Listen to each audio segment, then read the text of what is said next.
الحمد للہ وکفی والصلاة والسلام علی عباده الذین اصطفی خصوصا علی افضلهم وخاتم النبیین محمد الامین وعلی آلہ وصحبہ اجمعین اما بعد۔ ہمارا سورہ صف کا درس 3 نشستوں میں پہلے رکوع کی حد تک مکمل ہو چکا ہے۔ آج اصلاً ہمیں دوسرے رکوع کا مطالعہ کرنا ہے۔ دوسرے رکوع کی آیات وہاں آپ کے سامنے موجود ہیں، لیکن میں تلاوت میں پہلے رکوع کی آخری آیت کو بھی شامل کر رہا ہوں، وہ آپ کو اس بینر پر لکھی ہوئی مل جائے گی۔ تو درس کے آغاز سے پہلے آئیے کہ ہم ان آیات مبارکہ کی تلاوت کر لیں۔ اعوذ باللہ من الشیطان الرجیم، بسم اللہ الرحمن الرحیم۔ هو الذی ارسل رسولہ بالہدی ودین الحق لیظہرہ علی الدین کلہ ولو کرہ المشرکون۔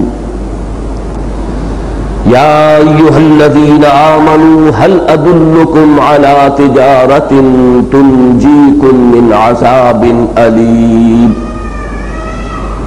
تؤمنون باللہ ورسولہ وتجاہدون فی سبیل اللہ باموالکم وانفسکم ذالکم خیر لکم ان کنتم تعلمون۔ یغفر لکم ذنوبکم ویدخلکم جنات تجری من تحتها الانہار ومساکن طیبۃ فی جنات عدن ذالک الفوز العظیم۔ وأخرى تحبونها نصر من الله وفتح قريب وبشر المؤمنين۔ يا أيها الذين آمنوا كونوا أنصار الله كما قال عيسى ابن مريم للحواريين من أنصاري إلى الله قال الحواريون نحن أنصار الله فآمنت طائفة من بني إسرائيل وكفرت طائفة فأيدنا الذين آمنوا على عدوهم فأصبحوا ظاهرين۔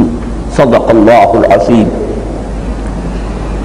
رب اشرح لي صدري ويسر لي أمري واحلل عقدة من لساني يفقهوا قولي۔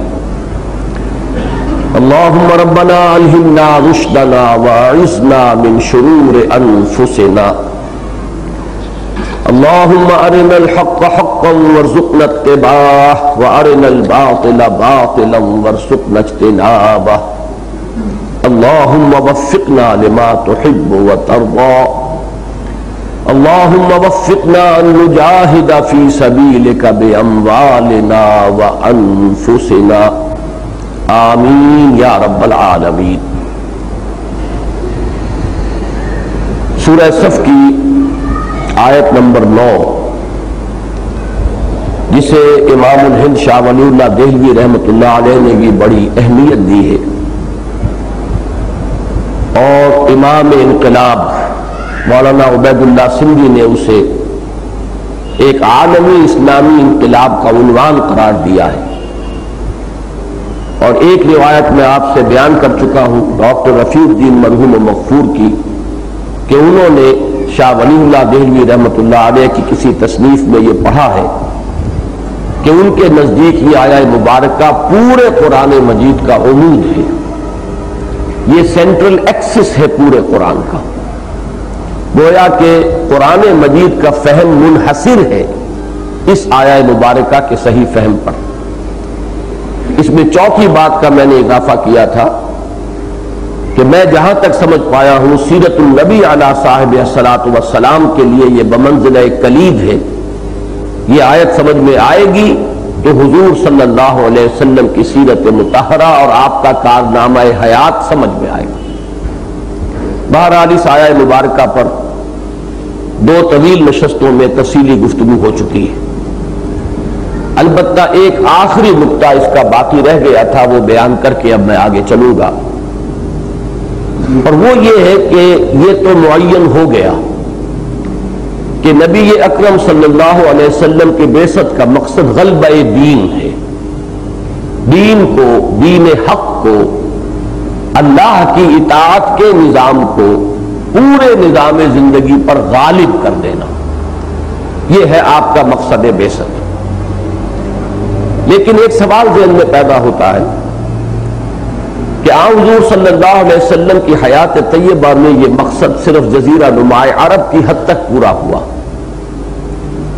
تو کیا یہ سمجھا جائے کہ حضور کا مقصد بعثت صرف جزیرہ نما عرب کی حد تک اللہ کے دین کو غالب کر دینا تھا، یا یہ حقیقت اپنی جگہ پر مسلم ہے کہ چونکہ آپ کی بعثت عالمی ہے، آفاقی ہے، پوری نوع انسانی کی طرف آپ بھیجے گئے، وَمَا أَرْسَلْنَاكَ إِلَّا كَافَّةً لِلنَّاسِ بَشِيرًا وَنَذِيرًا، تو اس کا منطقی نتیجہ تو یہ نکلتا ہے کہ اب پورے کرۂ ارضی پر اللہ کے دین کو غالب ہونا چاہیے، جو کہ حضور صلی اللہ علیہ وسلم کی حیات طیبہ میں نہیں ہوا۔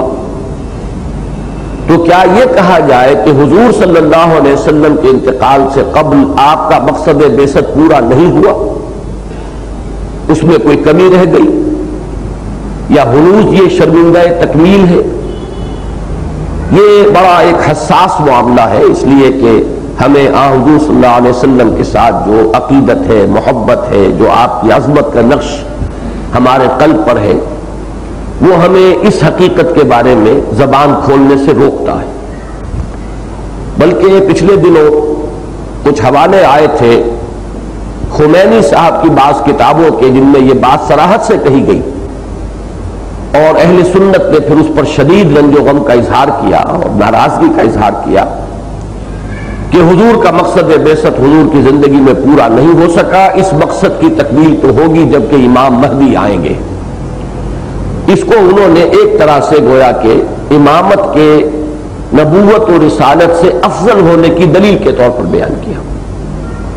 تو اب سوال یہ ہے کہ اس میں صحیح اور معتدل رائے کیا ہے؟ اس کو آپ یوں سمجھ سکتے ہیں کہ معاملہ ایسا نازک اور بین بین ہے کہ جیسے متکلمین نے صفات باری تعالیٰ کے بارے میں رائے قائم کی ہے، وہ مسئلہ بڑا باریک ہے صفات ذات حق سے جدا یا عین ذات، صفات کو ذات سے علیحدہ اور اضافی مانا جائے یا صفات کو ذات باری تعالیٰ کا جز مانا جائے۔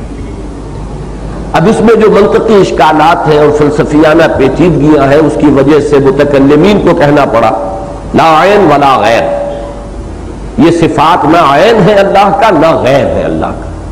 اگرچہ یہ بات بظاہر تو ایک محمل سی بات معلوم ہوتی ہے، لیکن مجبوری ایسی ہے اس معاملے کے اندر کہ یہی ایک درمیانی وہ شکل ہے کہ جس کو قبول کیے بغیر چارہ نہیں ہے۔ اگر صفات کو اللہ کا عین قرار دیا جائے تو بھی بہت سے اشکالات پیدا ہوتے ہیں، غیر قرار دیا جائے تو بھی بہت سے اشکالات پیدا ہوتے ہیں۔ تو لا عین ولا غیر، یہ متکلمین اسلام کا تقریباً متفقہ فیصلہ ہے۔ بالکل یہی بات یہاں ہے۔ ایک اعتبار سے حضور کا مقصد بعثت آپ کی حیات طیبہ میں کامل ہو گیا، ایک اعتبار سے ابھی وہ شرمندہ تکمیل ہے۔ یہ دونوں پہلو درست ہیں۔ کامل اس اعتبار سے ہو گیا کہ جزیرہ نما عرب پر اللہ کا دین غالب ہو گیا بالفعل، اور اس میں کمی کا بھی پہلو اس اعتبار سے ہے کہ ابھی اس کی توسیع ہونی ہے پورے کرۂ ارضی پر، عالمی سطح پر۔ یہ دونوں حقیقتیں اپنی جگہ پر مسلم ہیں۔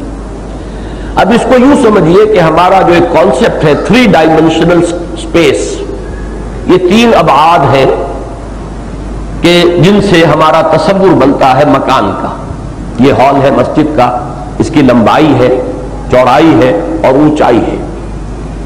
اب یہ اونچائی ہر نقطے پر مکمل ہے، یہاں پر بھی وہی اونچائی ہے مکمل ہے، وہاں پر بھی وہی اونچائی ہے مکمل ہے۔ تو فرض کیجئے کہ جب اس کی تعمیر ہو رہی تھی تو ایک دیوار جب اپنی آخری اونچائی تک پہنچ گئی تو ہم کہیں گے یہ دیوار اپنی آخری اونچائی تک یا کامل اونچائی تک پہنچ گئی۔ ابھی اس کامل اونچائی پر اس پورے ہال کو پہنچانا، اس میں اب کوئی اضافی شے نہیں ہے۔ ایک ڈائمنشن کے اندر اب وہ لینتھ اینڈ بریڈتھ کے اندر اس کی توسیع ہوگی، جہاں تک ہائٹ ہے وہ مکمل ہو چکی ہے۔ تو یہ ہائٹ کا مسئلہ ہے، یہ بلندی کا مسئلہ ہے کہ بعثت نبوی علی صاحب الصلاۃ والسلام کا جو ہدف اعلیٰ ہے، بلند ترین ہدف، وہ تو کامل ہو گیا حضور کی حیات طیبہ میں، جبکہ ایک خطہ ارضی پر، اور وسیع و عریض خطہ ارضی تھا، اس پر اللہ کا دین بالفعل غالب ہو گیا، لِيُظْهِرَهُ عَلَى الدِّينِ كُلِّهِ۔ اب تو یہ سمجھیے کہ ان دو ڈائمنشنز میں لینتھ اینڈ بریڈتھ کے اندر اب اسی ہائٹ کو ایکسٹینڈ کرنا ہے۔ اس اعتبار سے ہم یہ بھی کہہ سکتے ہیں کہ کامل ہو گیا آپ کا مقصد بعثت آپ کے حیات طیبہ میں، اور یہ بھی کہہ سکتے ہیں، میں علامہ اقبال کے اس شعر کا اس میں سہارا لیا کرتا ہوں کہ وقت فرصت ہے کہاں، کام ابھی باقی ہے، نور توحید کا اتمام ابھی باقی ہے۔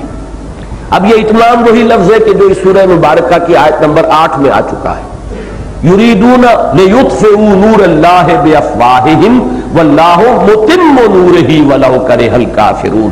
اللہ اپنے نور کا اتمام فرما کر رہے گا چاہے کافروں کو کتنا ہی ناپسند ہو۔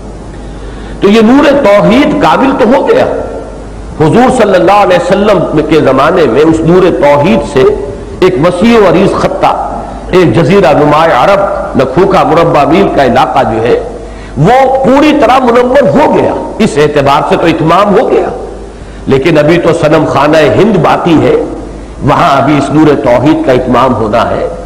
ابھی تو یونان اور روم کے گاڈز اینڈ گاڈیسز اور ان کی مائتھولوجی جو ہے وہ برقرار ہے، ابھی تو ایران میں سنویت کا سکہ رواں ہے، تو شرک کے نظام جو ہے مختلف قسم کے پوری دنیا میں ہے۔ نور توحید اپنی جگہ پر کامل ہو چکا، واللہ متم نورہ ولو کرہ الکافرون، لیکن اس نور توحید کی توسیع جو ہے پورے گلوب کے لیول پر یہ ابھی باقی ہے۔ تو وقت فرصت ہے کہاں، کام ابھی باقی ہے، نور توحید کا اتمام ابھی باقی ہے۔ یہ بحث میں چاہتا ہوں کہ ذرا اس وقت اپنے ذہن میں صرف اس حد تک رکھ لیں، اس پر تفصیلی گفتگو سورہ جمعہ میں ہوگی، اس لیے کہ وہاں ایک لفظ آیا ہے حملوا التوراۃ ثم لم يحملوها، ہم حامل قرآن بنائے گئے ہیں، اور حامل قرآن جیسے کہ پہلے حامل تورات بنائے گئے بنی اسرائیل، اور حامل کا مفہوم کیا ہے؟ حمل کہتے ہیں کسی وزن کو اٹھا کر کہیں اور پہنچانا، حمال کہتے ہیں اس کو کہ جو وزن اٹھا کر کہیں سے کہیں لے جاتا ہے۔ اب اس نور کو آگے پہنچانے کی ذمہ داری تھی امت محمد کی صلی اللہ علیہ وسلم، وہ نور الہدا جو کامل ہو گیا محمد الرسول اللہ صلی اللہ علیہ وسلم پر، اب یہ اس کو پہنچانا تھا چہار دانگ عالم تک۔ یہ کام ہے کہ جو حضور کی امت کے حوالے کیا گیا۔ بہرحال یہ مضمون وہاں آئے گا، لیکن اس آیہ مبارکہ کے اعتبار سے یہ بات ضرور ذہن میں رکھیے کہ جہاں تک آخری بلندی ہے دین کے غلبے کی، وہ مکمل ہو گئی محمد الرسول اللہ صلی اللہ علیہ وسلم کی حیات طیبہ میں، جزیرہ نما عرب کی حد تک، ایک وسیع و عریض خطے تک۔ اب صرف اس کی توسیع ہے کہ جو باقی ہے، اور وہ بھی اصل میں آپ کے جانثار ساتھیوں نے، آپ کے صحابہ نے، آپ کے خلفائے راشدین نے بڑی بجلی کی سی رفتار کے ساتھ، بجلی کی سی سرعت کے ساتھ، ایک طوفانی انداز میں وہ توسیع جو ہے کل ربع صدی کے اندر، 24 برس کے اندر اندر وہ کہاں سے کہاں تک وہ توسیع کر دی تھی۔ شمالی افریقہ کا، یہ شمالی افریقہ کے ساحل کا اکثر و بیشتر آباد علاقہ اس میں آ چکا تھا، پھر یہ کہ دریائے آکسس تک، دریائے جیہو تک بات پہنچ چکی تھی، آرمینیا تک بات پہنچ چکی تھی۔ تو یہ جو توسیع ہوئی ہے یہ بڑی تیز رفتاری کے ساتھ ہوئی، لیکن یہ حقیقت ہے کہ اس کے بعد یہ عمل رک گیا۔ ایک انٹرنل سیبوٹاج، اندرونی ایک سازش کے نتیجے میں مسلمانوں میں سرپھٹول ہو گیا، آپس میں ٹکرا گئے، اور وہ عمل رک گیا۔ اس کے بعد سے پسپائی شروع ہوئی، اور وہ پسپائی جو ہے اب اس انتہا کو پہنچی ہوئی ہے کہ آج ہم پورے عرضی پر 1 انچ زمین بھی نہیں دکھا سکتے جس کے بارے میں ہم دعویٰ کر سکیں کہ یہاں اللہ کا دین بتمام و کمال غالب ہے۔ یہ ہماری اس پستی کی انتہا ہے۔ پستی کا کوئی حد سے گزر نہ دیکھے، اسلام کا گر کر نہ ابھر نہ دیکھے، مانے نہ کبھی کہ مد ہے ہر جزر کے بعد دریا کا ہمارے جو اتر نہ دیکھے۔ اب اصل مسئلہ یہی ہے کہ پھر حضور صلی اللہ علیہ وسلم کی امت اپنے اس فرض منصبی کو پہچانے، حضور کے مقصد بعثت کا صحیح شعور حاصل کرے، اور اس کی پھر یہی ہوگا کہ پھر کسی ایک ملک میں پہلے اس کی تکمیل ہوگی، غلبہ دین کا عمل کسی ایک خطہ ارضی میں، پھر اس کی توسیع ہوگی اور وہ ہو کر رہے گی۔ اس کی خبر دی ہے محمد الرسول اللہ صلی اللہ علیہ وسلم نے، اس لیے کہ وہ منطقی تقاضا ہے اس آیہ مبارکہ کا۔ هو الذی ارسل رسولہ بالہدی ودین الحق لیظہرہ علی الدین کلہ، کہ حضور کا مقصد بعثت ہے غلبہ دین۔ اس کو صغرا شمار کیجئے، جو منطق میں کہتے ہیں پریمیسز جن کو کہتے ہیں، مقدمات صغرا اور کبرا۔ اور کبرا کیا ہوگا کہ آپ کی بعثت ہوئی پورے عالم انسانی کے لیے، وما ارسلناک الا کافۃ للناس بشیرا ونذیرا۔ اس صغرا کبرا کو جوڑیے تو نتیجہ نکلے گا کہ منطقی نتیجہ اس کا یہی ہے کہ پورے عالم ارضی، پورے عالم انسانی پر اللہ کا دین غالب ہو کر رہے گا۔ یہ تو ہے منطقی نتیجہ قرآن مجید کی آیات سے، اور حضور نے اس کی خبر دی ہے پیشین گوئی کے طور پر۔ دو حدیثیں ہیں جن کو میں نے کوٹ بھی کیا ہے اپنی اس کتاب میں، استحکام پاکستان نامی کتاب میں۔ ایک میں حضور فرماتے ہیں کہ میرے لیے پوری زمین لپیٹ دی گئی اور مجھے اس کے مشارق اور مغارب دکھا دیے گئے، اور جہاں جہاں بھی میری نگاہ پہنچی ہے، جو جو زمین کے حصے مجھے دکھائے گئے، وہاں تک میرا دین پہنچ کر رہے گا۔ اور ایک حدیث کے الفاظ یہ ہے کہ روئے ارضی پر کوئی گھر باقی نہیں رہے گا، خواہ وہ اینٹ اور گارے کا بنا ہوا گھر ہو، اور خواہ وہ جانوروں کے اون سے بنے ہوئے کمبلوں کے خیمے ہوں، جن میں اللہ کا دین داخل نہ ہو جائے گا، چاہے وہ عز عزیز کی شکل میں ہو یا ذل ذلیل کی شکل میں۔ یعنی چاہے تو اس گھر والے یا اس خیمے والے اسلام کو قبول کر لیں گے تو باعزت ہوں گے، وَلِلَّهِ الْعِزَّةُ وَلِرَسُولِهِ وَلِلْمُؤْمِنِينَ، یہ تو ہوگا بِعِزِّ عزیز۔ یا پھر اگر وہ اسلام قبول نہیں کریں گے تو انہیں چھوٹا ہونا پڑے گا، جیسے کہ سورہ توبہ میں فرمایا یؤتُوا الجزیۃ عن ید وہم صاغرون، اپنے ہاتھ سے جزیہ پیش کرنا ہوگا، چھوٹے ہو کر رہنا ہوگا، اللہ کے دین کی بالادستی کو قبول کرنا ہوگا۔ یہ گویا کہ ذل ذلیل ہے۔ بہرحال اللہ کا دین غالب ہو کر رہے گا پورے کرۂ ارضی پر، یہ خبر ہے جو دی ہے محمد الرسول اللہ صلی اللہ علیہ وسلم نے۔ تو وہ منزل ابھی باقی ہے، اس کے اعتبار سے ہم یہ کہیں گے کہ ابھی مقصد بعثت محمدی علیہ صاحب الصلاۃ والسلام بتمام و کمال پورا ہونا باقی ہے، لیکن اس کے یہ معنی نہیں کہ حضور کی حیات طیبہ میں وہ ناقص رہ گیا، اس لیے کہ جزیرہ نما عرب پر حضور صلی اللہ علیہ وسلم کی جد و جہد کے نتیجے میں وہ دین بتمام و کمال غالب ہو گیا ہے، آخری اونچائی تک وہ بات پہنچ گئی تھی حضور کے دست مبارک سے، اس اعتبار سے وہ کامل ہے۔ تو یہ ایک اہم نقطہ تھا، میں نے چاہا کہ آگے بڑھنے سے پہلے اس کی وضاحت ہو جائے۔ اب ایک بات اور تازہ کیجئے، میں نے اس آیہ مبارکہ کے درس کے آخر میں کچھ نکات گنوائے تھے کہ ختم نبوت کے دو حصے ہیں، ایک یہ کہ حضور کے بعد کوئی نبی نہیں، اور ایک یہ کہ آپ پر نبوت و رسالت کی تکمیل ہو گئی۔ یہ تکمیل نبوت و رسالت جو ہے اس کے چار مظہر اسی ایک آیت میں ہیں۔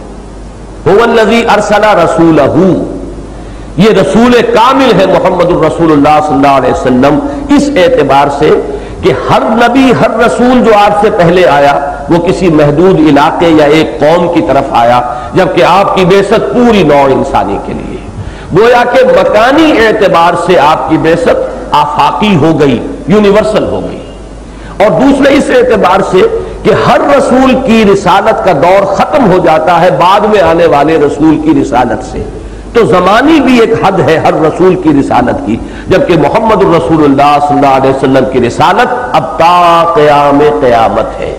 تو زمان و مکان دونوں کے اعتبار سے حضور پر رسالت قابل ہو گئی۔ اس کا تعلق میں نے عرض کیا تھا کہ یہ مادی ترقی سے اس کا تعلق ہے بنیادی طور پر، اس لیے کہ جیسے انسان کی مادی ترقی ہوئی، وسائل حمل و نقل بڑھ گئے، فاصلے کم ہو گئے، تو ایک رسول کی دعوت کا چہار دانگے عالم تک پہنچ جانا ممکن ہو گیا، ایک رسول کی رسالت پر پوری نوع انسانی کا جمع رہنا ممکن ہو گیا۔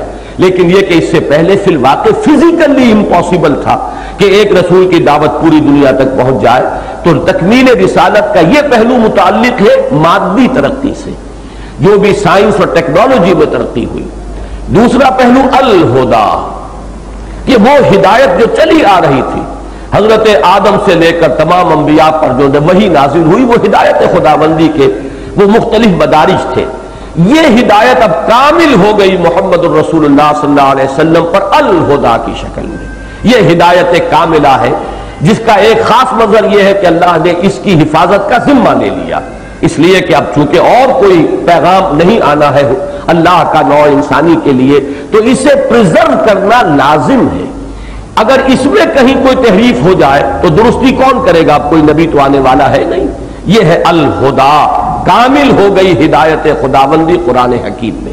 یہ نظری اور علمی ہدایت ہے جو کامل ہو گئی قرآن حکیم میں. تیسرا وہ دین الحق ہے، دین بھی کامل ہو گیا محمد الرسول اللہ صلی اللہ علیہ وسلم پر. الہدا کے کامل ہونے کا تعلق ہے انسان کی شعوری بلوغت سے، کہ فکری اعتبار سے اس کے قوا جو ہے فکریہ بالغ ہو گئے تھے جب یہ الکتاب الہدا دی گئی محمد الرسول اللہ کو. اور دین حق کی تکمیل کا تعلق ہے تمدنی ارتقاء کے ساتھ. انسان مختلف مراحل سے گزر کر وہ اس کی قبائلی زندگی، شہری ریاستیں، پھر بڑی بڑی مملکتیں قائم ہو چکی تھیں، اجتماعی نظام کی پیچیدگیاں وجود میں آ چکی تھی. لہذا ایک کامل نظام عدل و قسط دین حق کی شکل میں محمد الرسول اللہ کو عطا کر دیا گیا.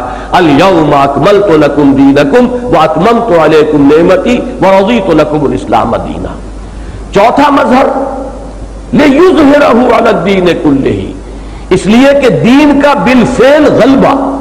یہ گویا کہ تکمیل رسالت کا وہ مظہر ہے کہ جو ہمیں آپ سے پہلے کسی رسول کے ہاں نظر نہیں آتا. ہر رسول کی جد و جہد اسی سمت میں تھی، اسی کی یہ کوشش کرتے رہے. لیکن یہ ہے کہ مختلف انبیاء کرام اور اللہ تعالیٰ کے اولو العزم پیغمبروں کی جب ہم سیرتوں کا مطالعہ کرتے ہیں، ان کے جو حالات آئے ہیں قرآن مجید میں، تو معلوم ہوتا ہے کوئی ابتدائی مراحل تک بات رہ گئی، کوئی درمیانی مرحلے تک بات پہنچی.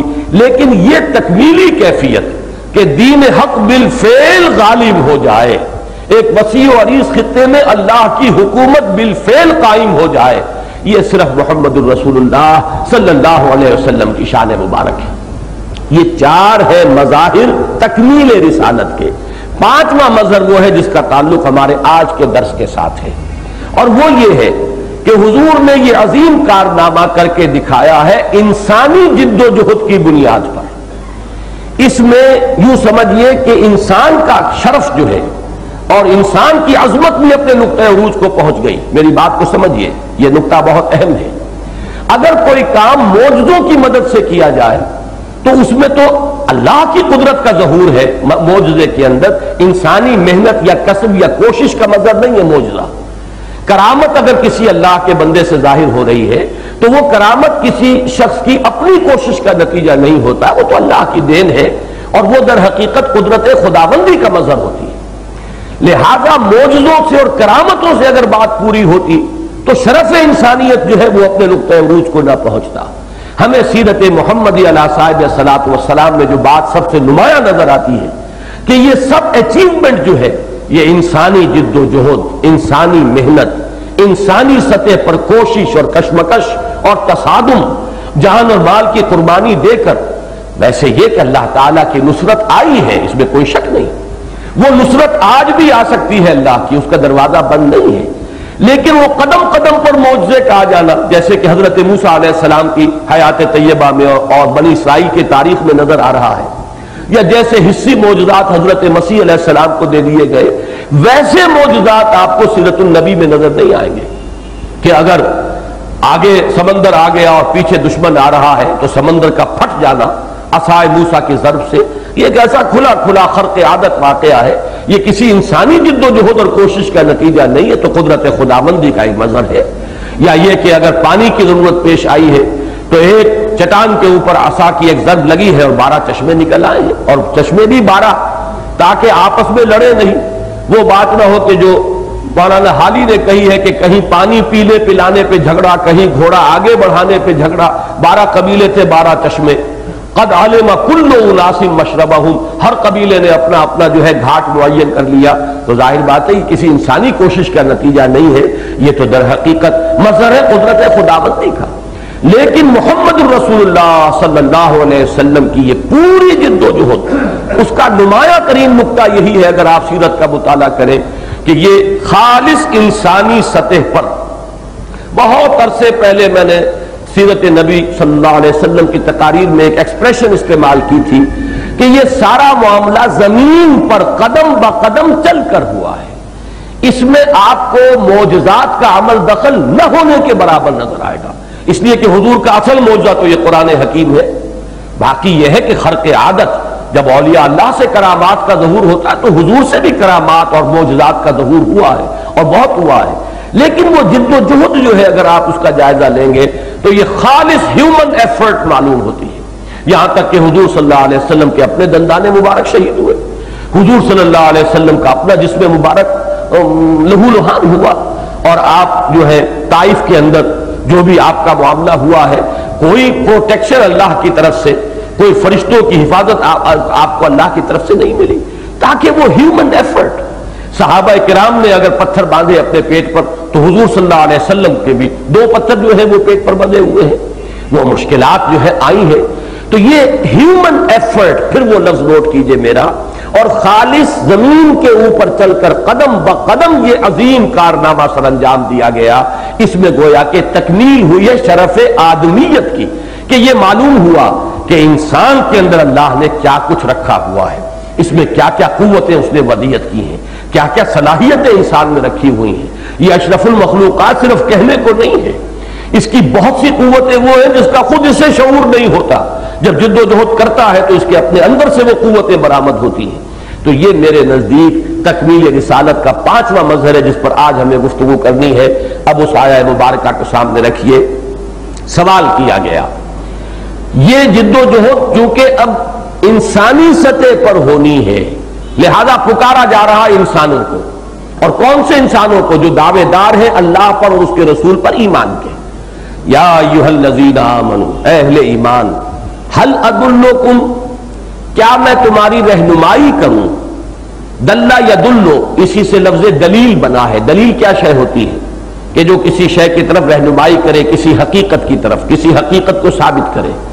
اسی سے ایک لفظ ہمارے ہاں مستعمل ہے، اگرچہ وہ زیادہ تر برے سینس میں مستعمل ہے لیکن اچھا سینس بھی اس کا، دلال. دلال وہ ہے جو رہنمائی کرتا ہے کسی خریدار کی یا فروخت کنندہ کی.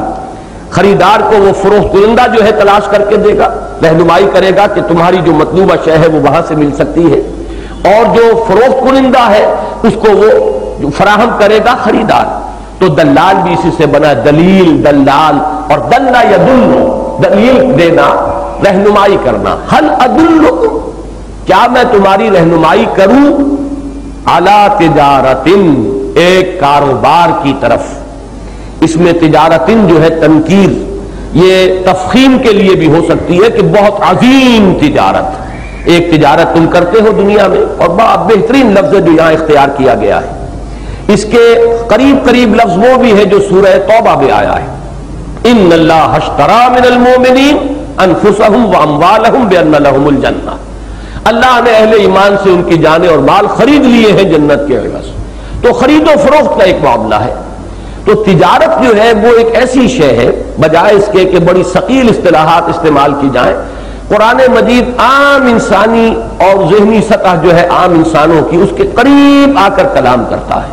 ہر شخص سمجھ لے، ہر شخص جانتا ہے کہ تجارت میں مقصد کیا ہے؟ نفع. اور ہر تجارت چھوٹی ہو یا بڑی اس میں 2 چیزیں لگتی ہے، کوئی سرمایہ اور کوئی محنت. سرمایہ تھوڑا ہے تو بیچارہ کوئی چھاوڑی کے اوپر اپنے کچھ پھل رکھ کر اور سر پر چھاوڑی اٹھا کر گھومے گا. ذرا سرمایہ زیادہ ہو جائے گا ریڑھی بنا لے گا. جسمانی مشقت کم ہو گئی، سرمایہ زیادہ ہو گئی. اور ذرا زیادہ سرمایہ کہیں کھوکھا لگا کر بیٹھ جائے گا، اب اس کی جسمانی مشقت اور کم ہو گئی اس لیے کہ سرمایہ کمپنسیٹ کر رہا ہے. اور ذرا سرمایہ بڑھے گا تو پھر وہ دکان لگائے گا کہیں، پھر ایکسپورٹ امپورٹ کی طرف جائے گا. تو یہ بہرحال ہر چھوٹے سے چھوٹی تجارت سے لے کر بڑی سے بڑی تجارت میں انسانی محنت بھی لگتی ہے اور سرمایہ بھی. کم یا زیادہ سرمایہ، کم یا زیادہ محنت، اور ان سے مقصود کیا ہے؟ نفع حاصل کرنا، کوئی نہ کوئی منفعت ہے کہ جو پیش نظر ہے۔ تو یہ جو تجارت جس سے کہ ہر انسان واقف ہے، اب اس لفظ کو استعمال کیا، هل ادلکم علی تجارت تنجیکم من عذاب علیم، کیا میں تمہاری رہنمائی کروں جو تمہیں اس تجارت کی طرف، اس عظیم تجارت کی طرف جو تمہیں چھٹکارا دلا دے۔ نجات سے یہ لفظ بنا ہے انجا ینجی انجان، اور یہ باب تفعیل سے بھی آتا ہے، نجا ینجی تنجیتن، کسی کو نجات دینا۔ اور قراتیں ہمارے ہاں ہیں دو، اس میں ینجیکم بھی ہے، تنجیکم بھی، اور تنجیکم بھی۔ هل ادلکم علی تجارت تنجیکم من عذاب علیم یا تنجیکم من عذاب علیم، یہ باب افعال سے ہو یا باب تفعیل سے مفہوم ایک ہی ہے، جو تمہیں چھٹکارا دلا دے، نجات دلا دے ایک دردناک عذاب سے۔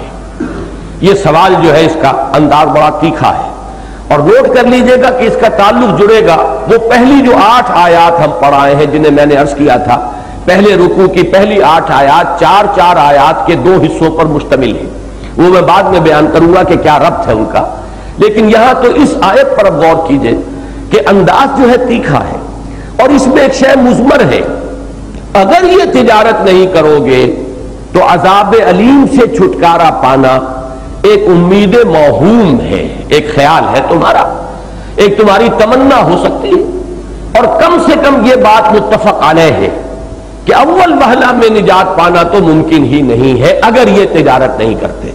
یہ تو ہو سکتا ہے، اور یہ ہمارے اہل سنت کے عقائد میں شامل ہے، کہ کسی شخص کے دل میں ایمان کی رمق بھی اگر ہوگی تو وہ اپنے گناہوں کے بقدر، اپنی کوتاہیوں اور تقصیرات کے بقدر سزا پا کر جہنم میں پھر وہاں سے نکال لیا جائے گا۔ لیکن اول پہلا براہ راست جنت میں داخل ہونا اور براہ راست جو ہے جہنم سے بالکل چھٹکارا پا جانا آغاز ہی میں، یہ ممکن نہیں ہوگا بغیر اس کے کہ یہ تجارت انسان عملاً اختیار کرے۔ یا ایھا الذین آمنوا هل ادلکم علی تجارت تنجیکم من عذاب علیم۔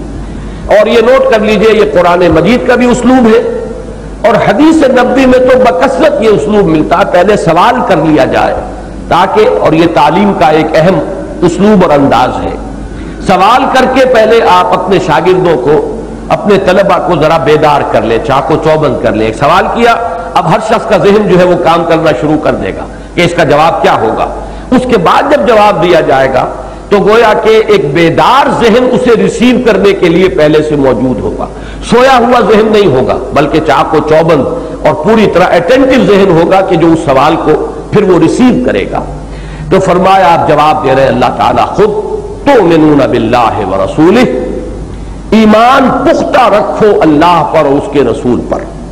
اس ترجمے میں 2 باتیں جو ہے ذہن میں اشکال کے طور پر ابھر سکتی ہے کہ پختہ کس لفظ کا ترجمہ ہے، اور ایمان پختہ رکھو یہ کیوں کہا گیا، جبکہ یہ تو فعل مضارع ہے، اور فعل مضارع کے اندر تو آپ کو معلوم ہے کہ اب ترجمہ ہونا چاہیے تم ایمان رکھتے ہو اللہ پر اور اس کے رسول پر، یا تم ایمان لاؤ گے اللہ پر اور اس کے رسول پر، اس لیے کہ فعل مضارع عربی زبان میں آپ کو معلوم ہے کہ حال اور مستقبل دونوں کو کور کرتا ہے۔ تو یہ 2 سوال ہیں۔ پہلے سوال کا جواب یہ کہ پختہ کا لفظ اس قرینے سے اس میں اضافہ کیا جائے گا کہ خطاب ہو رہا یا ایھا الذین آمنوا، اے اہل ایمان، جب ان سے کہا جائے کہ ایمان لاؤ یا ایمان رکھو تو اس کا مطلب یہ کہ پختہ ایمان رکھو۔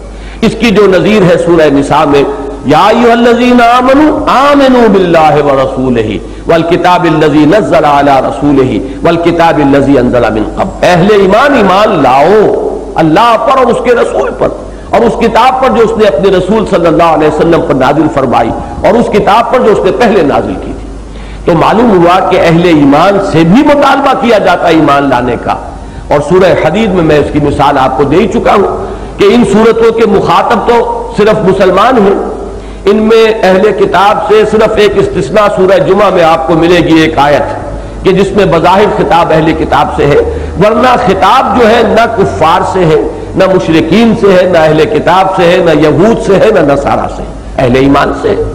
تو سورہ حدید کی بھی آیت نمبر 7 شروع ہوئی تھی آمنوا باللہ ورسولہ وَأَنفِقُوا مِمَّا جَعَلَكُم مُسْتَخْلَفِينَ فِيهِ. تو وہاں بھی مخاطب کون تھے؟ مسلمان. یہاں وہ بات اور کھل گئی. یا ایھا الذین آمنوا هل ادلکم علی تجارۃ تنجیکم من عذاب علیم تؤمنون باللہ ورسولہ وتجاہدون فی سبیل اللہ.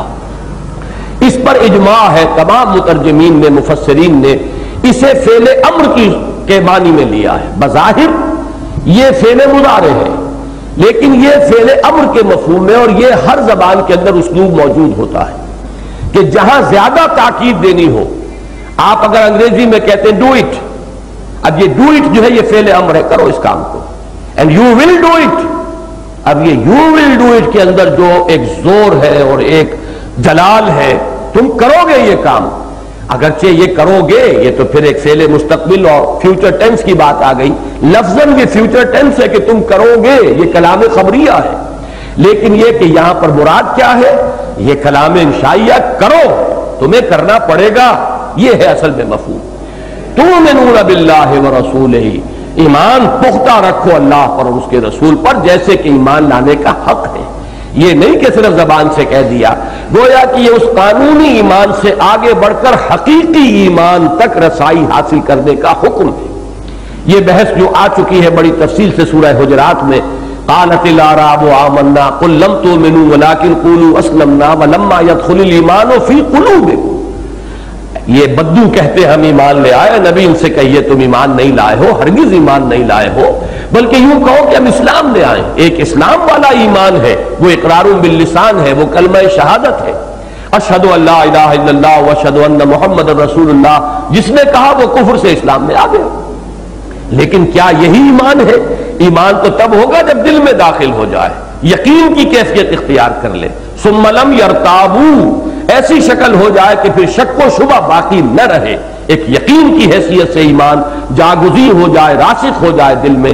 تو جو بات وہاں کہی گئی سورہ حجرات کی اس آیہ مبارکہ میں، اور جو بات کہی گئی سورہ نساء میں یا ایھا الذین آمنوا آمنوا باللہ ورسولہ، اسی کو رکھیے نظیر کے طور پر. تؤمنون باللہ ورسولہ، ایمان پختہ رکھو اللہ پر اور اس کے رسول پر، یا ایمان لاؤ اللہ پر اور اس کے رسول پر جیسے کہ ایمان لانے کا حق ہے. اور دوسری بات وَتُجَاهِدُونَ فِي سَبِيلِ اللَّهِ بِأَمْوَالِكُمْ وَأَنفُسِكُمْ، اور جہاد کرو اللہ کی راہ میں اور اس میں کھپاؤ اپنے مال بھی اور اپنی جانیں بھی. میں سب سے پہلے تو یہ چاہوں گا، کیونکہ یہ ہمارا تسلسل والا درس ہے، ویسے تو ان صورتوں کا میں نے 12 درس دیا ہے، لیکن چونکہ اب یہ تسلسل والے درس میں یہ صورتیں آ گئی ہیں اور ان آیات مبارکہ کا درس ہو رہا ہے، تو وہ جو میں عرض کرتا رہا ہوں پچھلے تینوں دروس میں، سورہ حدید جو ام المسبحات ہے اس کے ساتھ مشابہت جو ہے ہر قدم پر نوٹ کرتے چلے جائیے. وہاں جو آیت آئی تھی نمبر 7، آمنوا باللہ ورسولہ وانفقوا مما جعلکم مستخلفین فیہ، ایمان لاؤ اللہ پر اور اس کے رسول پر، اور وہ کھلم کھلا کلام انشائیہ ہے، فعل امر ہے ایمان لاؤ. اور دوسرا فعل امر ہے انفقوا، لگا دو، کھپا دو، خرچ کر دو اس میں سے کہ جو ہم نے تمہیں دیا ہے، جس میں اختیار عطا فرمایا ہے، مما جعلکم مستخلفین فیہ. 2 لفظ آئے، ایمان اللہ پر اور اس کے رسول پر، اور انفاق اللہ کی راہ میں ان تمام چیزوں میں سے جن میں اللہ نے تمہیں خلافت عطا کی ہے، اختیار دیا ہے. بالکل وہی مضمون ہے، صرف ایک لفظ کے فرق کے ساتھ. وہاں لفظ انفاق آیا، یہاں لفظ جہاد آیا. انفاق کا بھی میں نے عرض کیا تھا کہ دونوں حصے اس میں شامل ہیں، انفاق مال خرچ کرنا، اور بذل نفس جان کھپانا، اس لیے کہ جان کھپا کر ہی تو انسان مال بناتا ہے. اور اگر مال آپ کے پاس ہے تو آپ لوگوں کی توانائیاں ہائر کر سکتے ہیں، صلاحیتیں خرید سکتے ہیں. لہذا پیسہ اور توانائی، انسانی توانائی، human potential, human energy, human capabilities, یہ دونوں باہم ایک ہی شے ہیں. ایک ڈاکٹر نے 1 گھنٹہ لگایا، کچھ پیسے بنائے. آپ ایوریج کہہ سکتے ہیں کہ ایک ڈاکٹر کا 1 گھنٹہ مساوی ہے اتنے روپے کے، اور ایک انجینئر کا 1 گھنٹہ مساوی ہے اتنے روپے کے، ایک سکلڈ لیبرر کا 1 گھنٹہ مساوی ہے اتنے روپے کے، ایک انسکلڈ لیبرر ہے عام مزدور، اس کا 1 گھنٹہ مساوی ہے 1 روپے کے. اب اگر یہ لوگ 1 گھنٹہ اللہ کے دین میں لگا رہے ہیں تو گویا کہ انہوں نے اتنے ہی پیسے اللہ کی راہ میں خرچ کر دیے. تو انفاق مال اور بذل نفس یہ ہماری جو بیعت کے الفاظ ہم نے اختیار کیے ہیں تنظیم اسلامی کے شمولیت کے لیے، اس میں یہ لفظ آتا ہے اللہ تعالیٰ سے عہد کے ضمن میں کہ میں اللہ سے عہد کرتا ہوں اجاہد فی سبیلہ، اللہ تعالیٰ کی راہ میں جہاد کروں گا، جہد استطاعتی، جتنی بھی میرے اندر استطاعت ہے، طاقت ہے، ہمت ہے، اس کی شرح کی گئی ہے وَأُنفِقَ مَالِي وَأَبْذُلَ نَفْسِي لِإِقَامَةِ دِينِهِ وَإِعْلَاءِ كَلِمَتِهِ، اور میں اپنا مال بھی خرچ کروں گا اور اپنی جان بھی کھپاؤں گا اللہ کے دین کو قائم کرنے کے لیے اور اس کے کلمے کی سربلندی کے لیے۔ تو انفاق کے بھی دو حصے کر لیجئے، انفاق مال، انفاق جان، جان اور مال کا کھپانا، یہی ہے جہاد، جہاد بالمال، جہاد بالنفس، کھپانا اپنی جان کا بھی اور کھپانا اپنے مال کا بھی اللہ کی راہ میں اللہ کے لیے جہاد کرتے ہوئے۔ تو مضمون ایک ہی ہے، صرف اسلوب کا فرق ہے کہ ایک پھول کا مضمون ہو تو 100 رنگ سے باندھو۔ تؤمنون باللہ ورسولہ وتجاہدون فی سبیل اللہ باموالکم وانفسکم ذالکم خیر لکم ان کنتم تعلمون، یہی تمہارے لیے بہتر ہے اگر تم علم رکھتے ہو۔ اب یہاں علم سے کیا مراد ہے؟ ایک علم ہے دنیاوی علم، بہت بڑا سائنسدان ہے، بہت بڑا عالم ہے۔ ایک علم ہے حقیقت کا علم۔ علم الحقائق کیا ہے؟ علم الحقیقت سب سے پہلے اپنے رب کو پہچاننا، علم الحقیقت سب اپنی زندگی کی حقیقت کو پہچاننا کہ میری اصل زندگی ہے ان الدار الآخرۃ لہی الحیوان لو کانوا یعلمون، اصل زندگی تو آخرت کی زندگی ہے، کاش کہ انہیں معلوم ہوتا۔ تو اگر یہ حقیقی علم حاصل ہے تو تمہیں خود بخود یقین ہو جائے گا کہ یہ سب سے بڑے نفع کا سودا ہے، اور اگر اس حقیقت کے علم میں کمی ہے تو آدمی گھبرائے گا، اس لیے کہ یہی جان اور مال کھپا کر میں پیسہ بنا سکتا ہوں، یہی جان اور مال کھپا کر اس دنیا میں ترقی کر سکتا ہوں، یہی جان اور مال کھپا کر اپنے پروفیشن میں شائن کر سکتا ہوں، یہی جان اور مال کھپا کر دنیا میں اقتدار یا اہمیت کی جو حیثیت ہے، مقامات ہے، وہ حاصل کر سکتا ہوں۔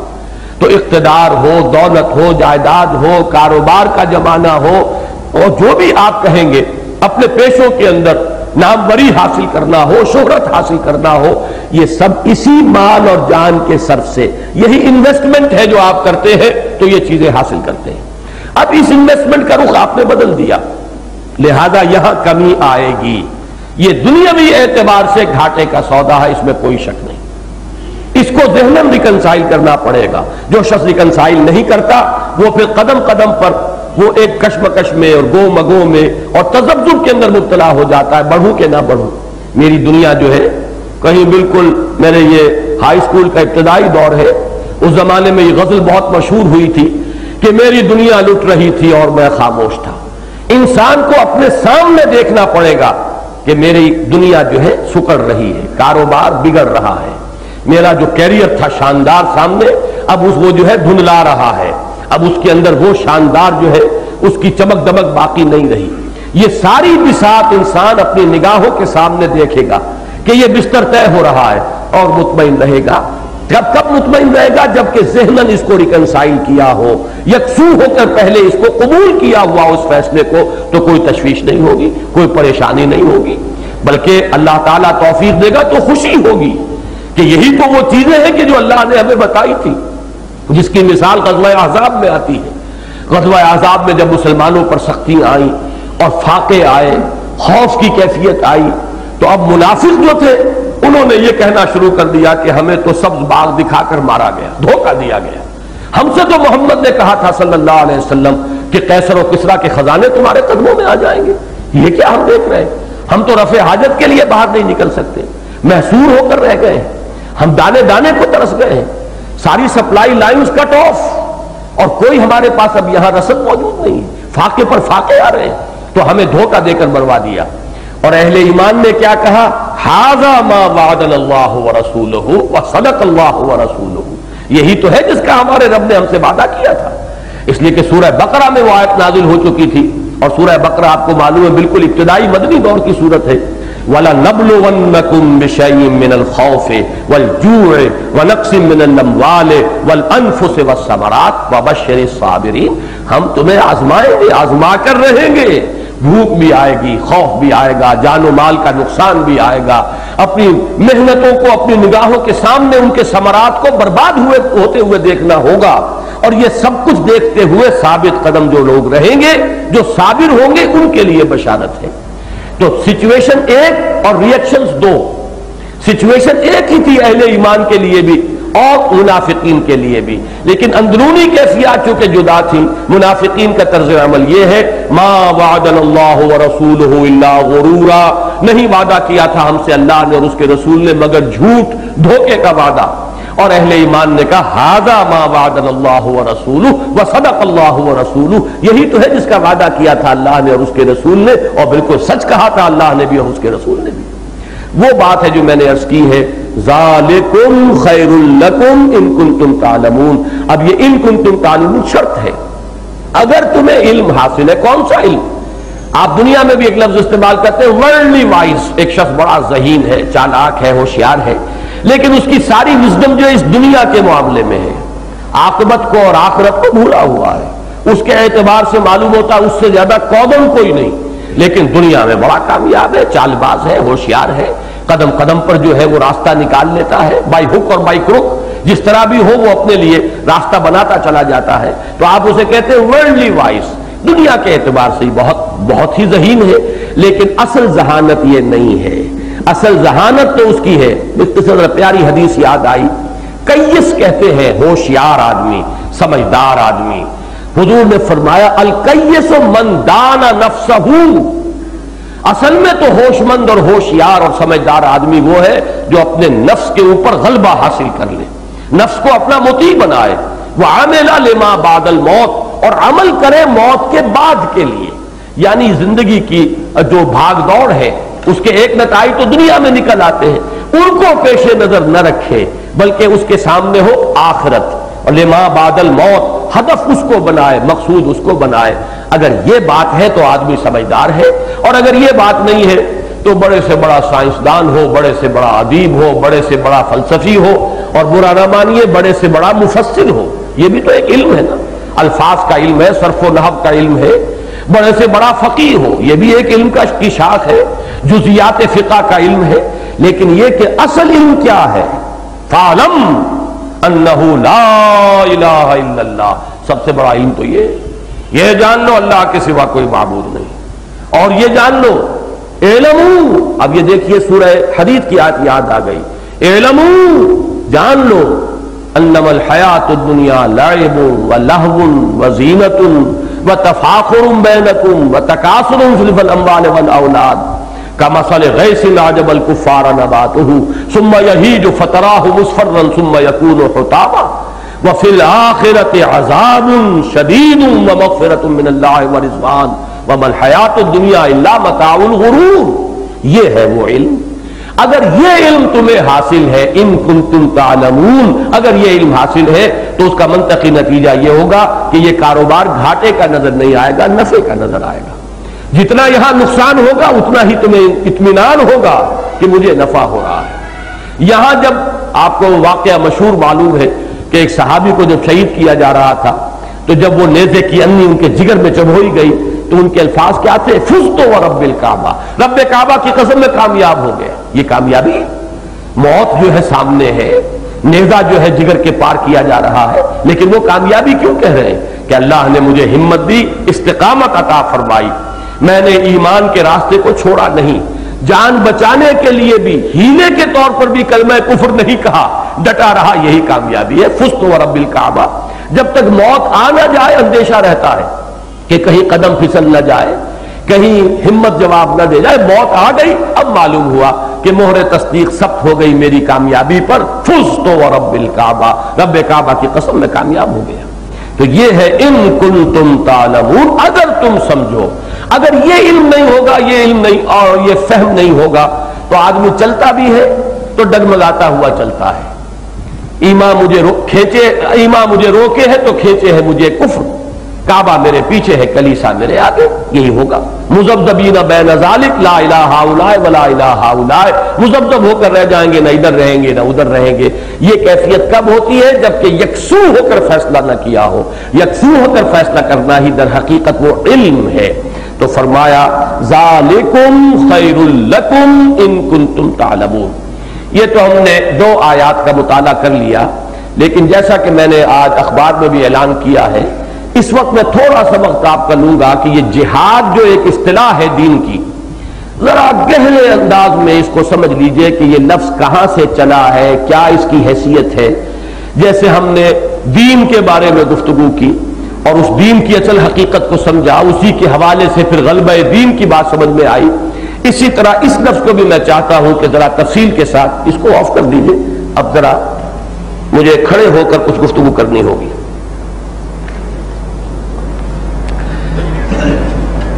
دیکھیے، جیسا کہ میں نے اس سے پہلے بھی عرض کیا ہے، عربی زبان کے 999 فی ہزار الفاظ کا ایک 6 حرفی مادہ ہوتا ہے، اسی سے لفظ بنتے چلے جاتے ہیں، جس کو آپ 3 لیٹرڈ روٹ کہتے ہیں، وہ مادہ ہے 6 حرفی۔ اس جہاد کا مادہ کیا ہے؟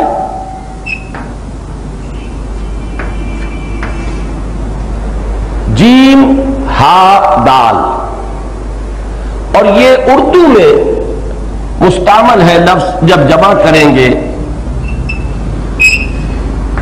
جہد۔ ہمارے ہاں مختلف شکلوں میں آتا سعی و جہد۔ سعی کے معنی ہے دوڑنا، تو جس کو آپ کہتے ہیں بھاگ دوڑ، دنیا کے کاموں میں بھاگ دوڑ، فلاں کاموں میں بھاگ دوڑ، تو سعی، اور جہد کوشش، محنت۔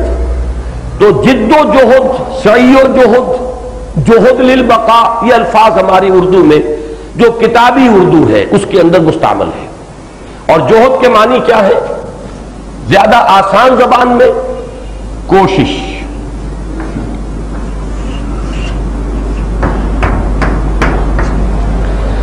اب اس عربی زبان میں جیسا کہ آپ کو معلوم ہے کہ مختلف ابواب میں جب مصدر بنیں گے تو مفہوم کے اندر کچھ تبدیلی آئے گی، جڑ قائم رہے گی۔ اصلھا ثابت و فروعھا فی السماء، جڑ اپنی جگہ سے نہیں ہلے گی، لیکن یہ کہ اس کی شاخیں جو ہے پھیلتی جائیں گی۔ جہد سے مجاہدہ،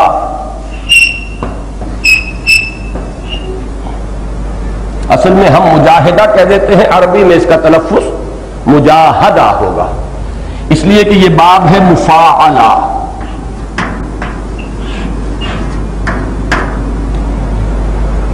اور اسی کا جہاد۔ اس کے لیے میں چند مثالیں پہلے دے دوں۔ قتل، مقاتلہ،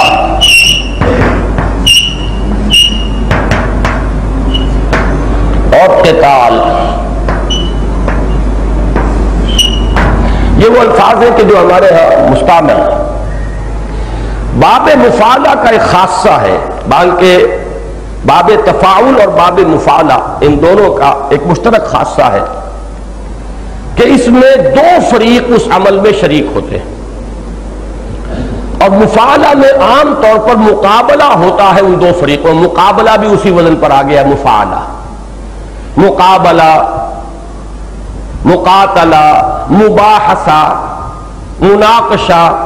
اب یہ تمام الفاظ عربی زبان کے اس وزن پر ہوں گے تو 2 فریق ہوں گے، آمنے سامنے مقابلہ کرتے ہوئے ایک دوسرے کو زیر کرنے کی کوشش کریں گے۔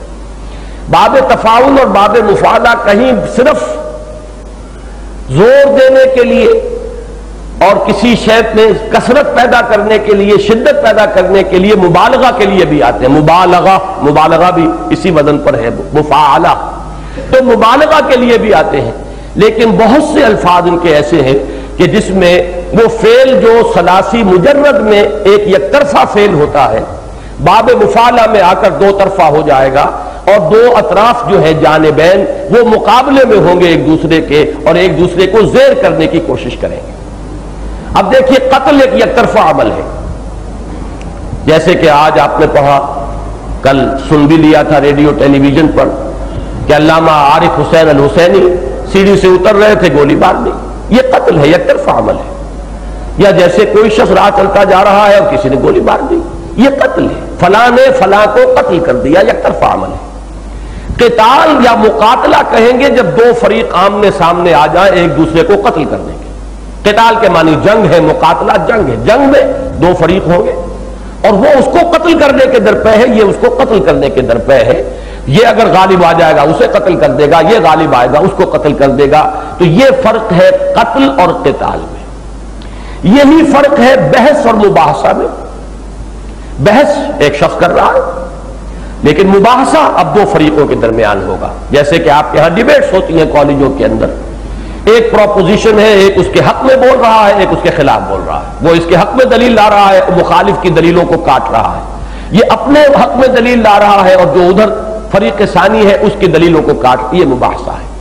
تو مقابلہ مباحثہ، اب اس پر قیاس کیجئے تو جہاد کے اور مجاہدے کے معنی کیا ہو جائیں گے؟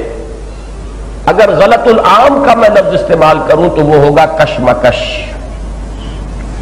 لیکن کشمکش اصل میں ہمارے ہاں تو مستعمل ہے اردو میں اس معنی میں، اصل فارسی میں اس کا ترجمہ وہ نہیں ہے۔ کشمکش تو یہ ہے کہ متردد ہو جائے، کش کھینچو، مکش مت کھینچو، چلو نہ چلو، کرو نہ کرو، یہ جو انسان متردد ہو جاتا ہے وہ ہے کیفیت۔ اسی کشمکش میں گزری میری زندگی کی راتیں، کبھی پیچ و تاب راضی، کبھی سوز و ساز رومی۔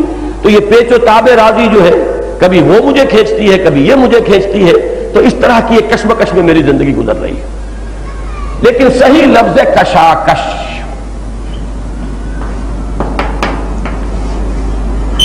کوثر نیازی صاحب جب تحریک اسلامی میں فعال تھے اور ان کی شاعری کے اندر وہ رنگ تھا تو بڑا پیارا ایک شعر ان کا اس زمانے کا ہے، کشاکش خس و دریا ہے دیدنی کوثر، الجھ رہے ہیں زمانے سے چند دیوانے۔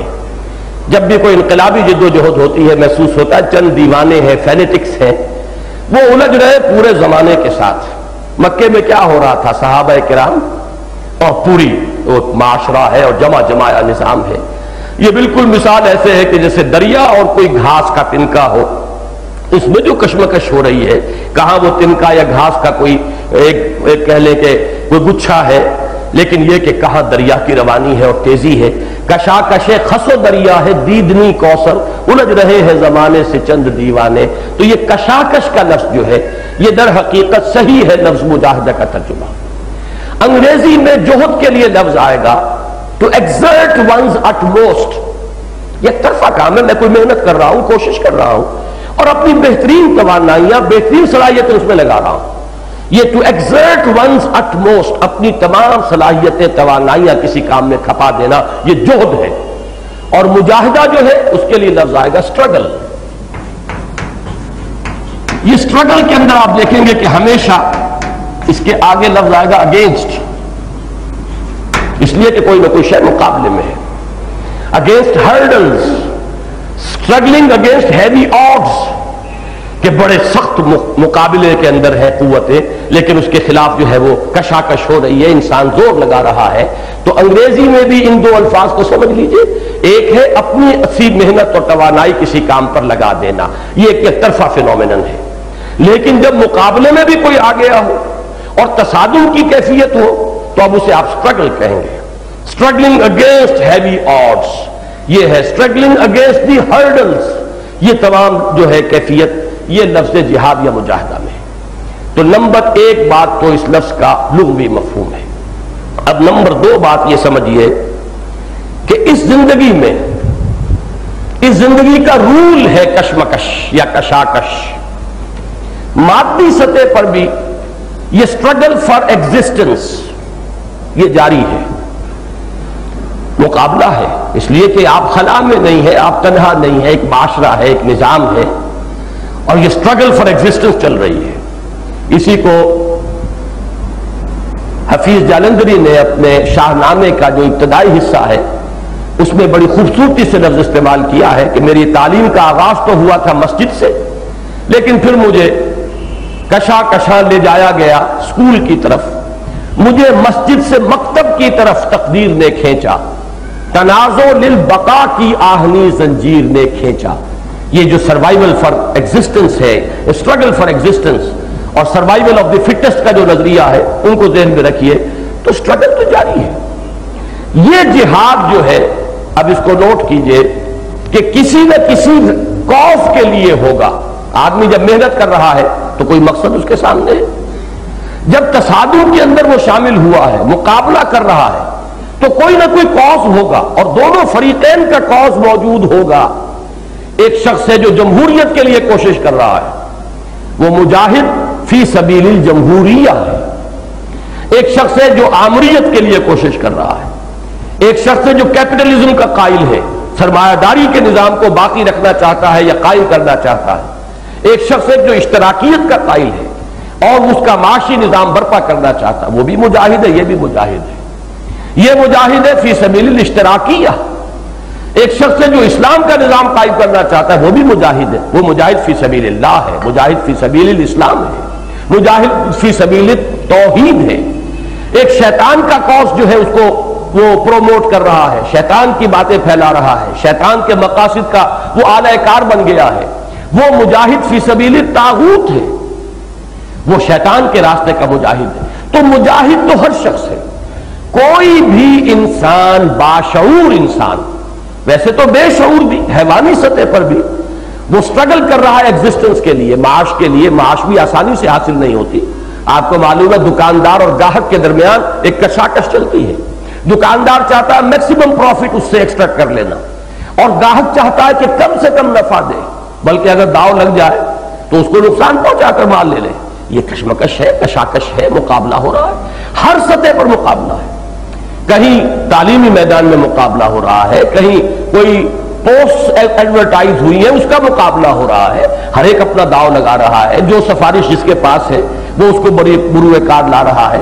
تو ہر میدان میں، ہر سطح پر، خالص حیوانی سطح پر، حیوانی سطح ہی پر تو اس آرگینک ایوولوشن کے لیے ڈارون نے یہ دو اصطلاحات استعمال کی، struggle for existence and survival of the fittest. یہ دو اصطلاحات ہے، سارا فلسفہ جو ہے ڈارون کا ان دو اصطلاحات کے اوپر ہے۔ تو اس میں کوئی شک نہیں کہ اس کی یہ آبزرویشن جو ہے وہ تو صحیح ہے کہ ایک سٹرگل ہے، ایک کشمکش ہے، ایک جد و جہد ہے جو حیوانی سطح پر جاری ہے، اور یہی در حقیقت وہ جہاد ہے للبقاء، جہد للبقاء۔ البتہ یہ ہے کہ اس سے آگے نظریاتی سطح پر تصادم ہے۔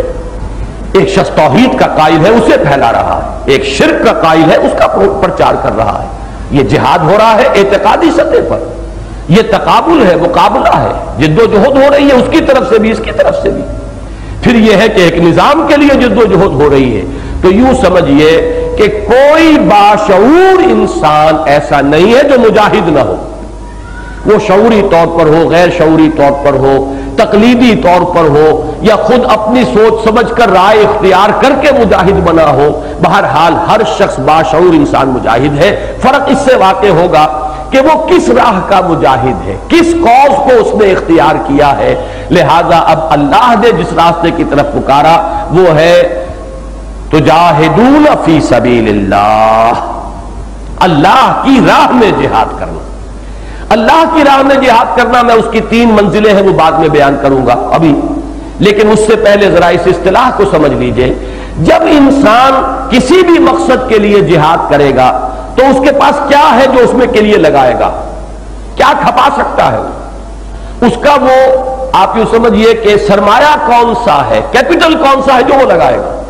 اس کی 2 شکلیں ہیں، ایک اس کے جسم میں جو صلاحیتیں ہیں، توانائیاں ہیں، قوتیں ہیں، ذہانت ہے، بھاگ دوڑ کی استعداد ہے، ایک تو یہ اس کا سرمایہ ہے، اور نمبر 2 سرمایہ جو بھی مالی وسائل اس کے پاس ہیں، وراثت میں کچھ مال مل گیا ہے، یا اب تک جب کہ اس نے کوئی شعوری فیصلہ نہیں کیا تھا، اپنی توانائیاں دنیا کمانے پر کھپائے رکھی تھی، تو کچھ مال و اسباب اس کے پاس جمع ہو گیا ہے، یہ ہے اس کا کیپٹل، یہ ہے اس کا سرمایہ، اسی کو وہ لگاتا ہے۔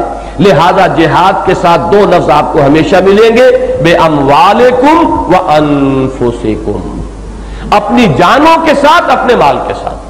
اپنے جان اور مال کا کل سرمایہ اللہ کے کاز کے لیے لگا دینا، یہ ہے جہاد فی سبیل اللہ۔ اور جیسا کہ میں نے عرض کیا، یہی ہے انفاق فی سبیل اللہ، اللہ کی راہ میں کھپا دینا، لگا دینا، صرف کر دینا۔ کیا صرف کر دینا؟ ہر وہ شے جس میں اس نے تمہیں اختیار عطا کر دیا ہے، آپ کی صلاحیت جو ہے وہ بھی آپ کے اختیار میں، جدھر چاہے کھپا دیں، دنیا کمانے میں کھپائیں، اپنی ذہانت چاہے تو دنیا کمانے میں، پیسہ بنانے میں کھپائیں، چاہے دین کی دعوت و تبلیغ میں کھپائیں، آپ کا اختیار ہے۔ تو آپ کو اپنے جسم و جان کی صلاحیتوں پر بھی اختیار دیا گیا، اور جو کچھ مال ہے مختلف شکلوں میں جو آپ کی تحویل میں ہے، اس کو بھی گویا کہ اس میں آپ کو خلافت عطا کی گئی، اختیار دیا گیا۔ تو انفقوا مما جعلکم مستخلفین فیہ، لگا دو، کھپا دو اللہ کی راہ میں ان سب چیزوں میں سے جن میں اللہ نے تمہیں مستخلف بنایا، خلافت عطا کی، اختیار عطا کر دیا۔ تو بات ایک ہی ہے، انفاق فی سبیل اللہ، جہاد فی سبیل اللہ۔ لیکن جہاد کا لفظ جب آئے گا تو جاہدوا فی سبیل اللہ باموالکم وانفسکم۔ اب ذرا جہاد کی 3 منزلیں نوٹ کر لیجئے، یہ ذرا صاف کرو بھائی۔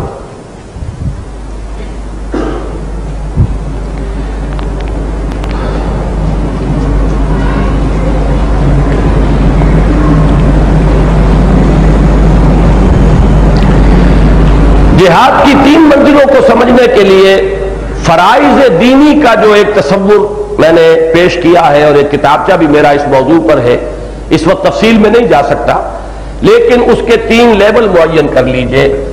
لیول نمبر 1 یہ کیا ہے؟ خود اللہ کا بندہ بننا۔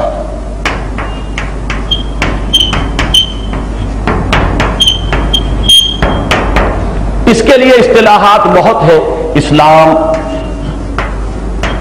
اطاعت، تقوی، لیکن اہم ترین اصطلاح عبادت۔ اس سے اوپر چلیے، دوسری منزل، دوسروں کو حق کی دعوت دینا۔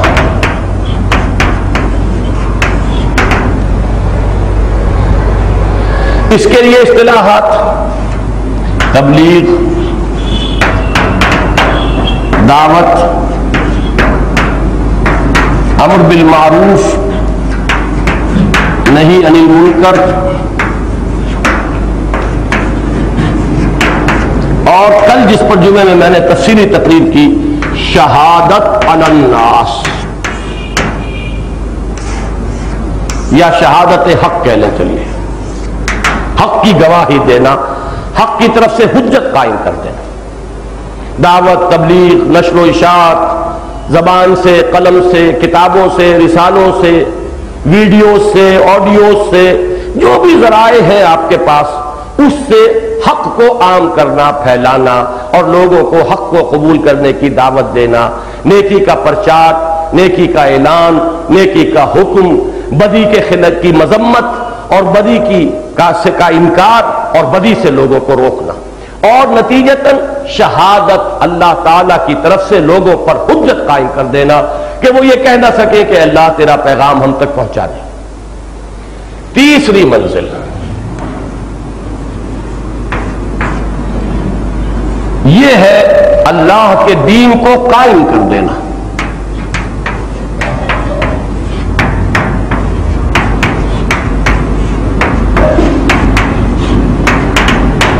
یہ آخری منزل بھی ہے، بلند ترین بھی ہے۔ اس کے لیے سورہ شورى میں لفظ آیا اقامت دین، تکبیر رب مختلف جگہوں پر آیا، اور اس وقت جو بحث ہم کر رہے ہیں وہ غلبہ دین یا اظہار دین حق۔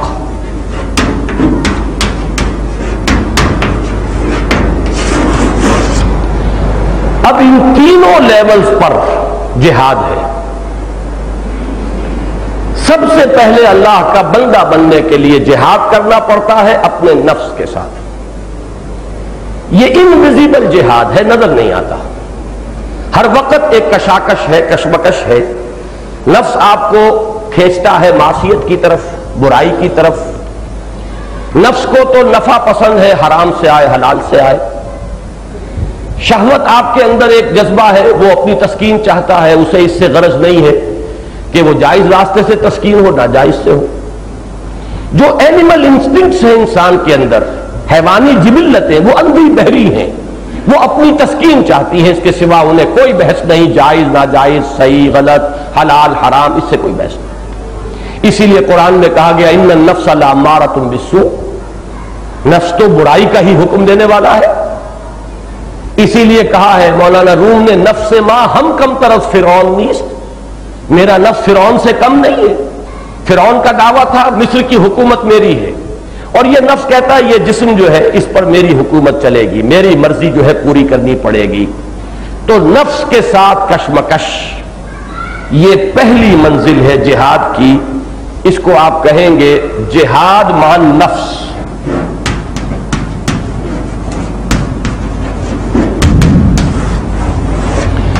لیکن اس کے لیے کہیں بھی قرآن مجید میں جہاد فی سبیل اللہ کا لفظ نہیں آیا ہے، اگرچہ ہے یہ بھی اللہ کے لیے، آپ اپنے نفس سے کشمکش کرتے ہیں، لیکن یہ کہ کس لیے کرتے ہیں؟ تاکہ اللہ کا مطیع بنائے، ہے تو فی سبیل اللہ۔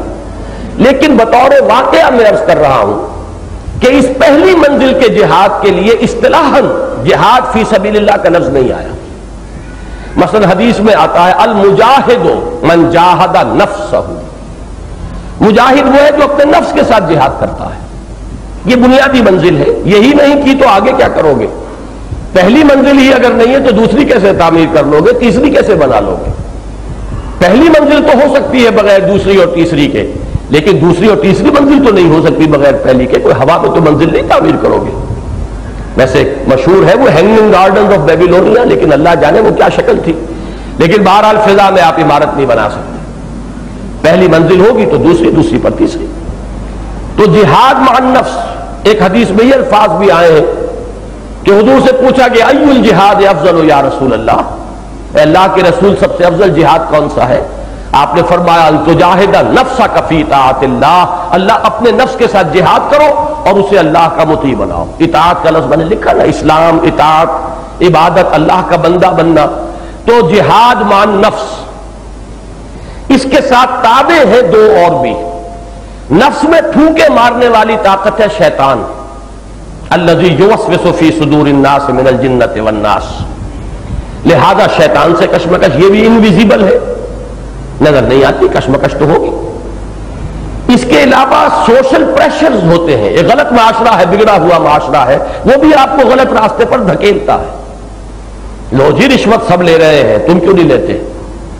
تمہیں خامخواہ تقویٰ کا ہیضہ ہو گیا ہے، بیوی بچے کہیں گے کہ آپ سوچتے نہیں، آپ کو پتہ نہیں کیا نیکی کا آپ کے دماغ کے اوپر فطور آ گیا ہے، دیکھتے نہیں فلاں حاجی صاحب کو اور فلاں اس کو اور فلاں اس کو، وہ سب کچھ کرتے ہیں، ان کے گھر میں یہ ہو رہا ہے، اللہ تللے ہے، عیش ہے، آرام ہے، ہمارے لیے ساری سختیاں آ گئی۔ یہی بات ہے جو کہی گئی ہے، آگے چل کر آپ پڑھیں گے سورہ تغابن میں، یا ایھا الذین آمنوا ان من ازواجکم واولادکم عدوا لکم فاحذروہ، اہل ایمان تمہاری بیویوں اور تمہارے اولاد میں تمہارے دشمن ہیں، ان سے بچ کر رہو۔ اس لیے کہ یہ سوشل پریشر، برادری کا پریشر، زمانے کے رواج کا پریشر، زمانے کے چلن کا پریشر، فیشن کا پریشر، اب کیا کریں جی، ٹھیک ہے ڈاکٹر صاحب صحیح کہتے ہیں یہ نہیں ہونا چاہیے شادی میں بیاہ میں، لیکن اس دنیا میں بھی تو رہنا ہے، آخر اس دنیا کے کچھ تقاضے ہیں، برادری کے کچھ تقاضے ہیں، ہم نکل تو نہیں جائیں گے دنیا سے۔ یہ سب کیا ہے؟ یہ سوشل پریشرز ہے۔ تو یوں سمجھیے کہ ایک لفظ آپ کہتے ہیں چومکھی جنگ لڑنا، تو چومکھی نہیں تو سہ مکھی تو یہ جنگ ہے جو ایک انسان کرے گا تو اللہ کا بندہ بنے گا۔ اپنے اندر سے اپنے نفس کی تمنائیں، آرزویں، انہیں دبانا پڑے گا، شیطان کو کے ساتھ کشمکش کرنی پڑے گی، معاشرے کے غلط جو پریشرز ہیں ان کے خلاف ڈٹ کر کھڑا ہونا پڑے گا، تب پہلی منزل سر ہوگی، یعنی اللہ کا بندہ بننا۔ تو یہ سب سے بڑا جہاد ہے، سب سے بنیادی جہاد ہے، سب سے اعلیٰ جہاد ہے اس معنی میں کہ بقیہ جہاد جو ہے وہ سب کے سب کس پر منحصر ہیں، یہ ہوگا تو اگلا ہوگا۔ لیکن اس کے لیے جہاں تک میرا علم ہے کتاب و سنت میں جہاد فی سبیل اللہ کے الفاظ نہیں آئے۔ جہاد فی سبیل اللہ کے الفاظ ان دو منزلوں کے لیے خاص ہے۔ دوسری منزل کیا ہے؟ اس کے لیے آپ عنوان اپنے ذہن میں قائم کر لیں، نظریاتی تصادم۔ آپ ایک نظریے کے پرچارک ہیں، نظریہ توحید ہے، عقیدہ ہے، عقیدہ کہہ لیں، نظریہ کہہ لیں۔ عقیدہ بھی قرآن کا لفظ نہیں ہے، اب قرآن کا لفظ تو ایمان ہے، ایمان کی آپ دعوت دے رہے ہیں، شرک کا علمبردار مقابلے میں، کفر کے علمبردار ہیں، مادیت کے علمبردار ہیں، دہریت کے علمبردار ہیں، مقابلہ تو ہوگا۔ خلا نہیں ہے کہ آپ جو چاہیں پھیلا دیں، جو چاہیں آسانی سے آپ کی بات پھیلتی چلی جائے گی۔ اگر خلا ہوتا تو بہت سہولت تھی، خلا تو نہیں۔ مخالف قوتیں ہیں، مخالف نظریات ہیں، مخالف اعتقادات ہیں، مخالف عقائد ہیں، مخالف افکار ہیں، مخالف فلسفے ہیں، ان کے ساتھ کشمکش کرنی پڑے گی۔ آپ بھی دلیل لائیے، ان کی دلیل کاٹیے۔ جیسے میں نے عرض کیا ڈیبیٹ میں کیا ہوتا ہے، ایک فریق ادھر کھڑا ہے، ایک ادھر کھڑا ہے، وہ اس کی دلیل کاٹ رہا ہے، اپنے حق میں دلیل دے رہا ہے، وہ اس کی دلیل کاٹ رہا ہے اور اپنے لیے دلائل لا رہا ہے۔ یہ نظریاتی تصادم ہے۔ دعوت و تبلیغ، امر بالمعروف نہی عن المنکر، یہ سب کیا ہے؟ یہ نظریاتی تصادم ہے، اور اس نظریاتی تصادم میں بھی جان بھی کھپے گی، مال بھی کھپے گا۔ بہترین صلاحیتیں اگر اس میں آپ نہیں لگائیں گے، بہترین صلاحیتیں کفر کے لیے لگ رہی ہیں تو کفر جیتے ہی جیتے گا۔ اس لیے کہ دیکھیے اچھی طرح سمجھ لیجئے، اس دنیا کو اللہ تعالیٰ نے جن اصولوں پر بنایا ہے، جو قواعد اس کے رکھے ہیں، وہ یہ نہیں ہے کہ وہ اپنی طاقت سے غالب کر دے گا حق کو۔ اگر اپنی طاقت سے کرنا ہو تو باطل آنے واحد میں ختم ہو جائے گا۔ یہ تو آزمائش ہے انسان کی، وہ کشمکش میں مبتلا ہو، وہ قربانیاں دے، وہ ثابت کرے کہ میں اللہ کا بندہ ہوں، اپنا تن من دھن اللہ کے لیے لگا سکتا ہوں۔ لہذا اگر اہل ایمان بیٹھے رہیں گے، ان کے ذہین تر عناصر اس دعوت و تبلیغ میں نہیں لگیں گے، بلکہ بیچارے رہے جو معاشرے میں پیچھے رہ گئے، جو کہیں دنیا کی دوڑ میں ناکام ہو گئے، جو کسی تعلیم میں نہیں چلا اسے دینی تعلیم کی طرف بھیج دیا۔ اگر یہ کام آپ کریں گے تو گویا کہ آپ نے خود انڈر رائٹ کر دیا دین کی شکست کو۔ دین تو شکست کھائے گا جب تک کہ بہترین صلاحیتیں، اعلیٰ ترین ذہانتیں، بہترین استعدادات دین کے لیے نہ لگیں اس نظریاتی تصادم میں۔ آج آپ کا مقابلہ برٹرینڈ رسل سے ہے، آج آپ کا مقابلہ جو ہے ڈاروین کے نظریے سے ہے، آج آپ کا مقابلہ مارکس کے فلسفے سے ہے، آج آپ کا مقابلہ ان نفسیات سے ہے جس میں فرائڈ کا یا یونگ کا یا ایڈلر کا ڈنکا بج رہا ہے۔ اگر اس سطح پر آپ مقابلہ نہیں کر سکتے تو شکست تو مقدر ہے ہی ہے۔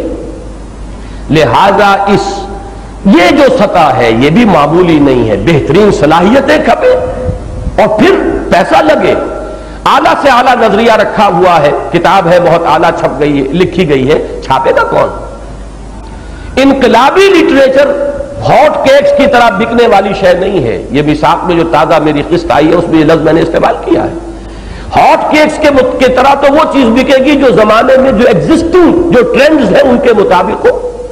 لوگوں کو فحاشی پسند ہے، آپ زیادہ سے زیادہ اڑیا تصویر شائع کیجئے، رسالہ آپ کا چل جائے گا۔ اگر یہ نہیں کریں گے تو ظاہر بات ہے کہ اس میں تو پیسے کی کھپت ہی کھپت ہوگی، آپ کو جو ہے اس کا ریٹرن ملنے کی امید نہیں ہونی چاہیے۔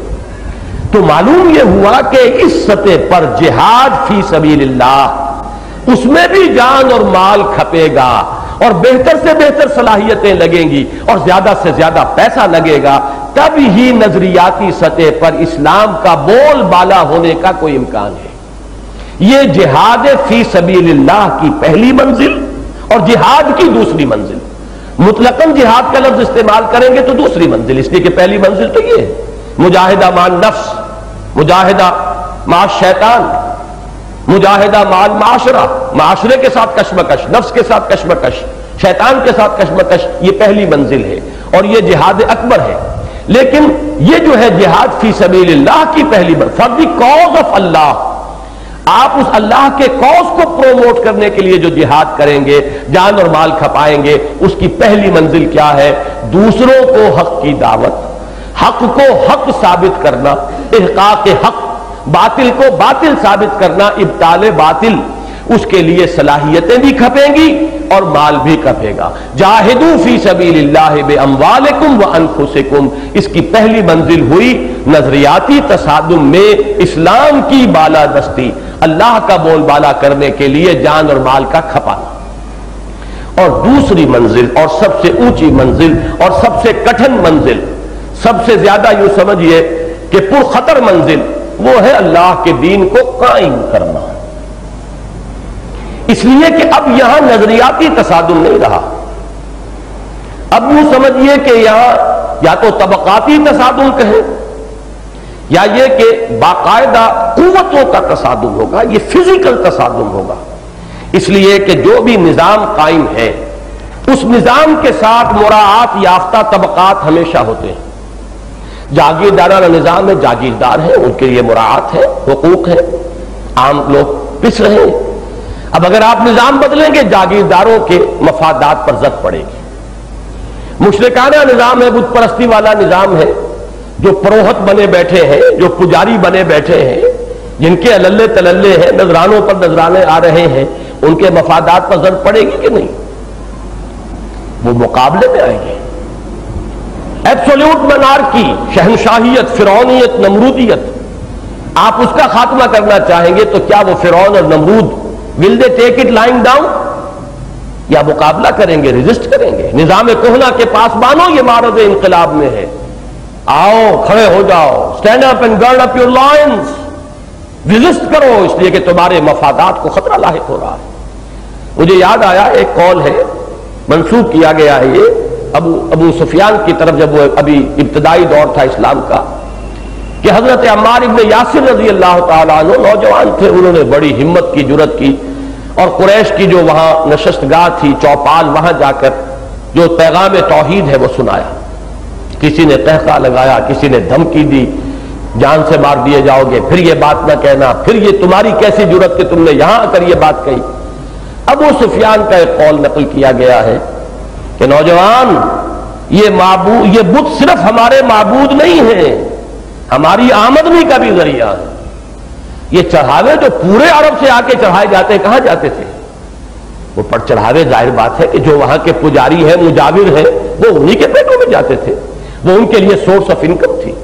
ایک تو ڈائریکٹ سورس آف انکم اور ایک انڈائریکٹ سورس آف انکم۔ چونکہ وہ کسٹوڈین تھے ان کے بتوں کے، لہذا ان کے قافلوں پر کوئی حملہ نہیں کر سکتا تھا، کسی اور کا قافلہ بچ کر جا نہیں سکتا، لوٹ مار ہو جائے گی، اور قریش کے قافلے پر کوئی حملہ نہیں کر سکتا، اس لیے کہ قریش کے پاس ان کے بت، ان کے معبود جو ہے ہاسٹیجز کی حیثیت سے رکھے ہوئے، اگر تم ان کا قافلہ لوٹو گے وہ تمہارے بت کی گردن توڑ دیں گے۔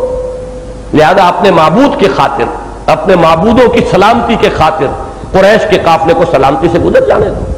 یہ وجہ تھی کہ مونوپولی ہاتھ میں آ گئی تھی قریش کے، آل ایسٹ اینڈ ویسٹ ٹریڈ جو تھی، تمام مال جو ہے ہندوستان اور یہ جزائر شرق الہند اور جاوا، سماٹرا، یہاں سے آ کے اترتا تھا عدن کے ساحل پر، یمن کے ساحل پر، اور یہاں سے ان کے قافلے اٹھاتے تھے وہ مال، اور کوئی تھا ہی نہیں، مونوپولی تھی۔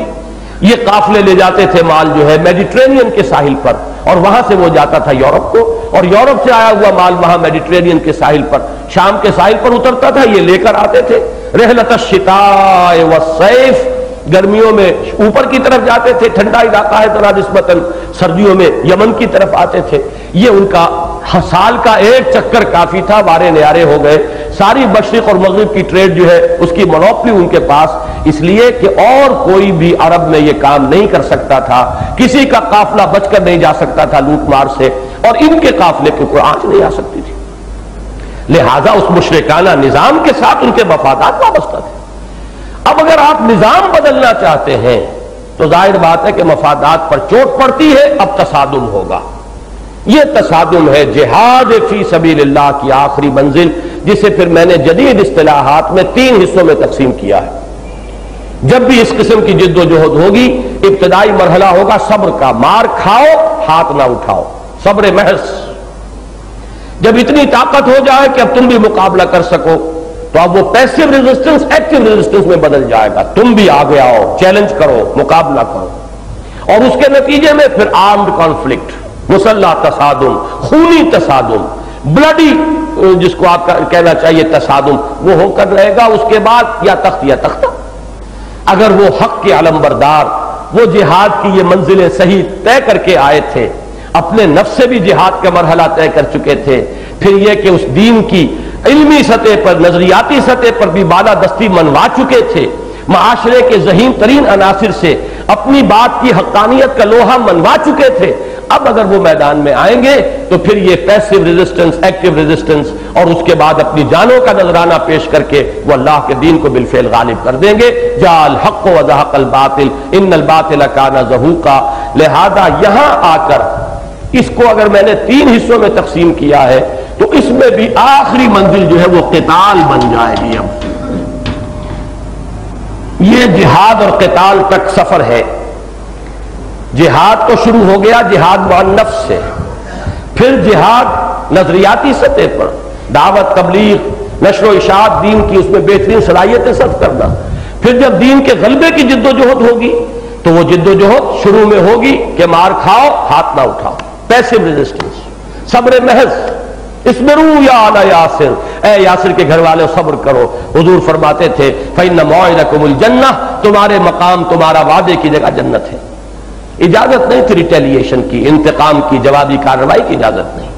پھر وقت آیا اذن للذین یقاتلون بانہم ظلموا، اب ان لوگوں کے ہاتھ کھول دیے گئے ہیں جن پر ظلم و ستم کے پہاڑ توڑے گئے، بدلہ لے سکتے ہیں. اور اس کے بعد قاتلوا فی سبیل اللہ الذین یقاتلونکم، کرو جنگ اب ان سے اللہ کی راہ میں جو تم سے جنگ کرتے ہیں. وقاتلوہم حتی لا تکون فتنۃ ویکون الدین کلہ للہ، اور جنگ جاری رکھو جب تک کہ فتنہ و فساد بالکل فرو نہ ہو جائے اور دین کل کا کل اللہ کے لیے نہ ہو جائے. یہ قتال کی آخری منزل ہے. اب جہاد سے قتال تک کا یہ سفر ہے، اس کو اچھی طرح سمجھ لیجئے. جب تک یہ باتیں ذہن میں نہیں آئیں گی آپ گزر جائیں گے قرآن مجید کی آیات سے. یہ سورہ مبارکہ سورہ صف جہاد و قتال فی سبیل اللہ پر مختصر صورتوں میں جامع ترین صورت ہے، اس لیے کہ آیت نمبر 4 میں قتال کا لفظ آیا، ان اللہ یحب الذین یقاتلون فی سبیلہ صفا کانہم بنیان مرصوص، اور یہاں جہاد کا لفظ آ گیا. تؤمنون باللہ ورسولہ وتجاہدون فی سبیل اللہ باموالکم وانفسکم ذالکم خیر لکم ان کنتم تعلمون. اب دو باتیں میں اور عرض کر دوں پھر آگے چلتے ہیں. پہلی بات، مغالطے ہمارے ذہنوں میں کیا ہیں؟ نمبر 1، جہاد کو ایکویٹ کر دیا قتال کے ساتھ. جہاد کے معنی جنگ ہے. پوری بات کا ستیہ ناس یہیں سے ہو گیا. جہاد ذہن سے نکل گیا، یہ ساری منزلیں ذہن سے نکل گئیں. جہاد کے معنی جنگ، کتنا بڑا مغالطہ. وہ بھی اصطلاح قرآن کی، یہ بھی اصطلاح قرآن کی. قتال لازماً جہاد ہے، کوئی شک نہیں، لیکن ہر جہاد قتال نہیں ہے. یہ بالکل وہی نسبت ہے اس میں جو نبی اور رسول میں ہے، جو مومن اور مسلم میں ہے. ہر مومن تو لازماً مسلم ہے، ہر مسلم مومن نہیں ہے. ہر رسول تو لازماً نبی ہے، ہر نبی رسول نہیں ہے.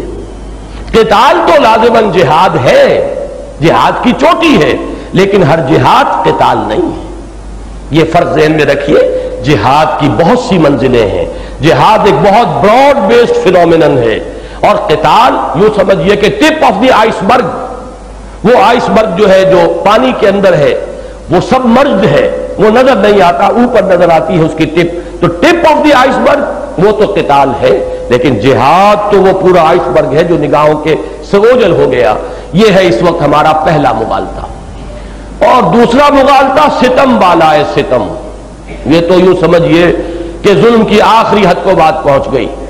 وہ یہ ہے کہ مسلمان جب بھی جنگ کرے گا گویا کہ جہاد فی سبیل اللہ ہے. مسلمان ظالم ہو سکتا ہے، جیسے فاسق اور فاجر ہو سکتا ہے، ظالم ہو سکتا ہے. مسلمان صرف اپنی حکومت بڑھانے کے لیے اپنی جنگ کر سکتا ہے، خوریزی کر سکتا ہے. نہ خود اللہ کا بندہ ہے، نہ اللہ کا بندہ بنانا چاہتا ہے، نہ اپنے اوپر اللہ کا دین قائم کیا، نہ اپنی جو بھی اس وقت کی حکومت ہے اس میں اللہ کا دین قائم کیا، اور وہ جو صرف اپنی حکومت کی توسیع کے لیے بندگان خدا کا خون بہا رہا ہے. تو معاذ اللہ ثم معاذ اللہ، یہ فساد فی سبیل اللہ تو آپ اس کو کہہ سکتے ہیں. فی سبیل اللہ کے لفظ میں نے غلط استعمال کیا، لیکن یہ کہ جہاد فی سبیل اللہ بہرحال یہ نہیں.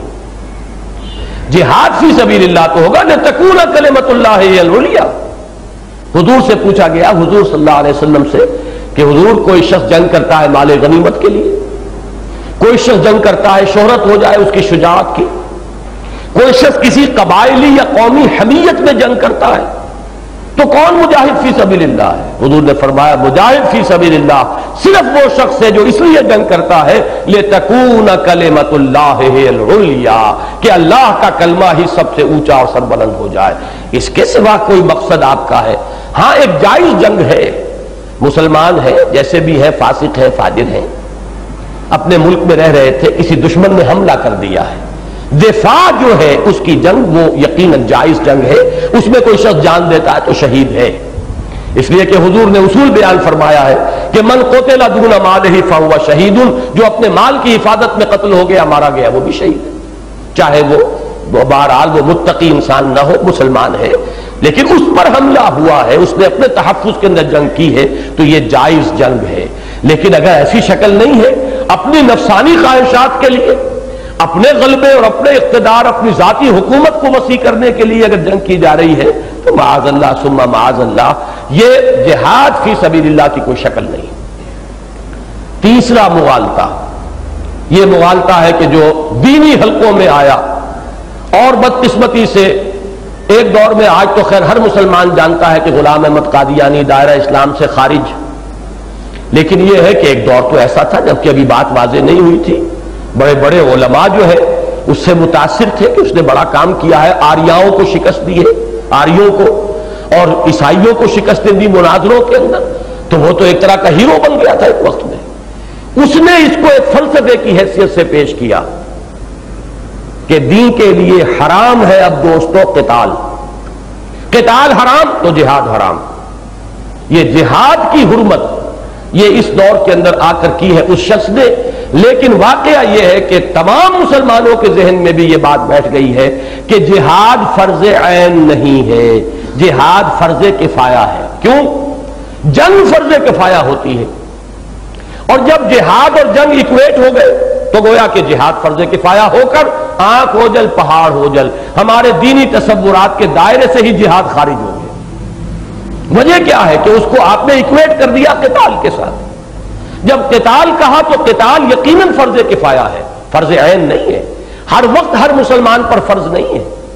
جیسے نماز جنازہ ہے فرض کفایہ ہے، ہر مسلمان پر اس کا نماز جنازہ میں شریک ہونا فرض نہیں ہے۔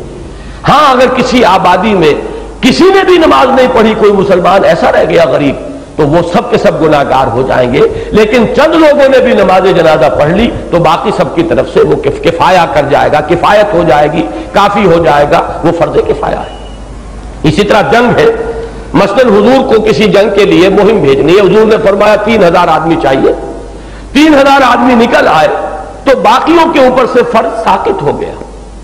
اب یہ فرض کفایہ ہے، ان 3000 نے کفایت کر دی، کافی ہو گئے، تو جتنی ضرورت ہے اتنی نکل آئے تو باقی کی طرف سے وہ فرض ساقط ہو گیا۔ تو جنگ ہمیشہ فرض کفایہ ہوتی ہے، اس میں کوئی شک نہیں، قتال فرض کفایہ ہے، لیکن جب قتال اور جہاد ہم مانی ہو گئے تو نتیجہ یہ نکلا کہ جہاد بھی فرض کفایہ ہے۔ اس سے دین کا اہم ترین شعبہ آنکھ ہو جل پہاڑ ہو جل ذہن سے نکلا اور ہمارے تصورات دین سے خارج ہو گیا۔ یہ وہ بات ہے جو سورہ حجرات کے حوالے سے ہم تفصیل سے پڑھ چکے ہیں۔ جہاد فرض عین ہے، ہر دم ہر مسلمان کو مجاہد ہونا ہوگا۔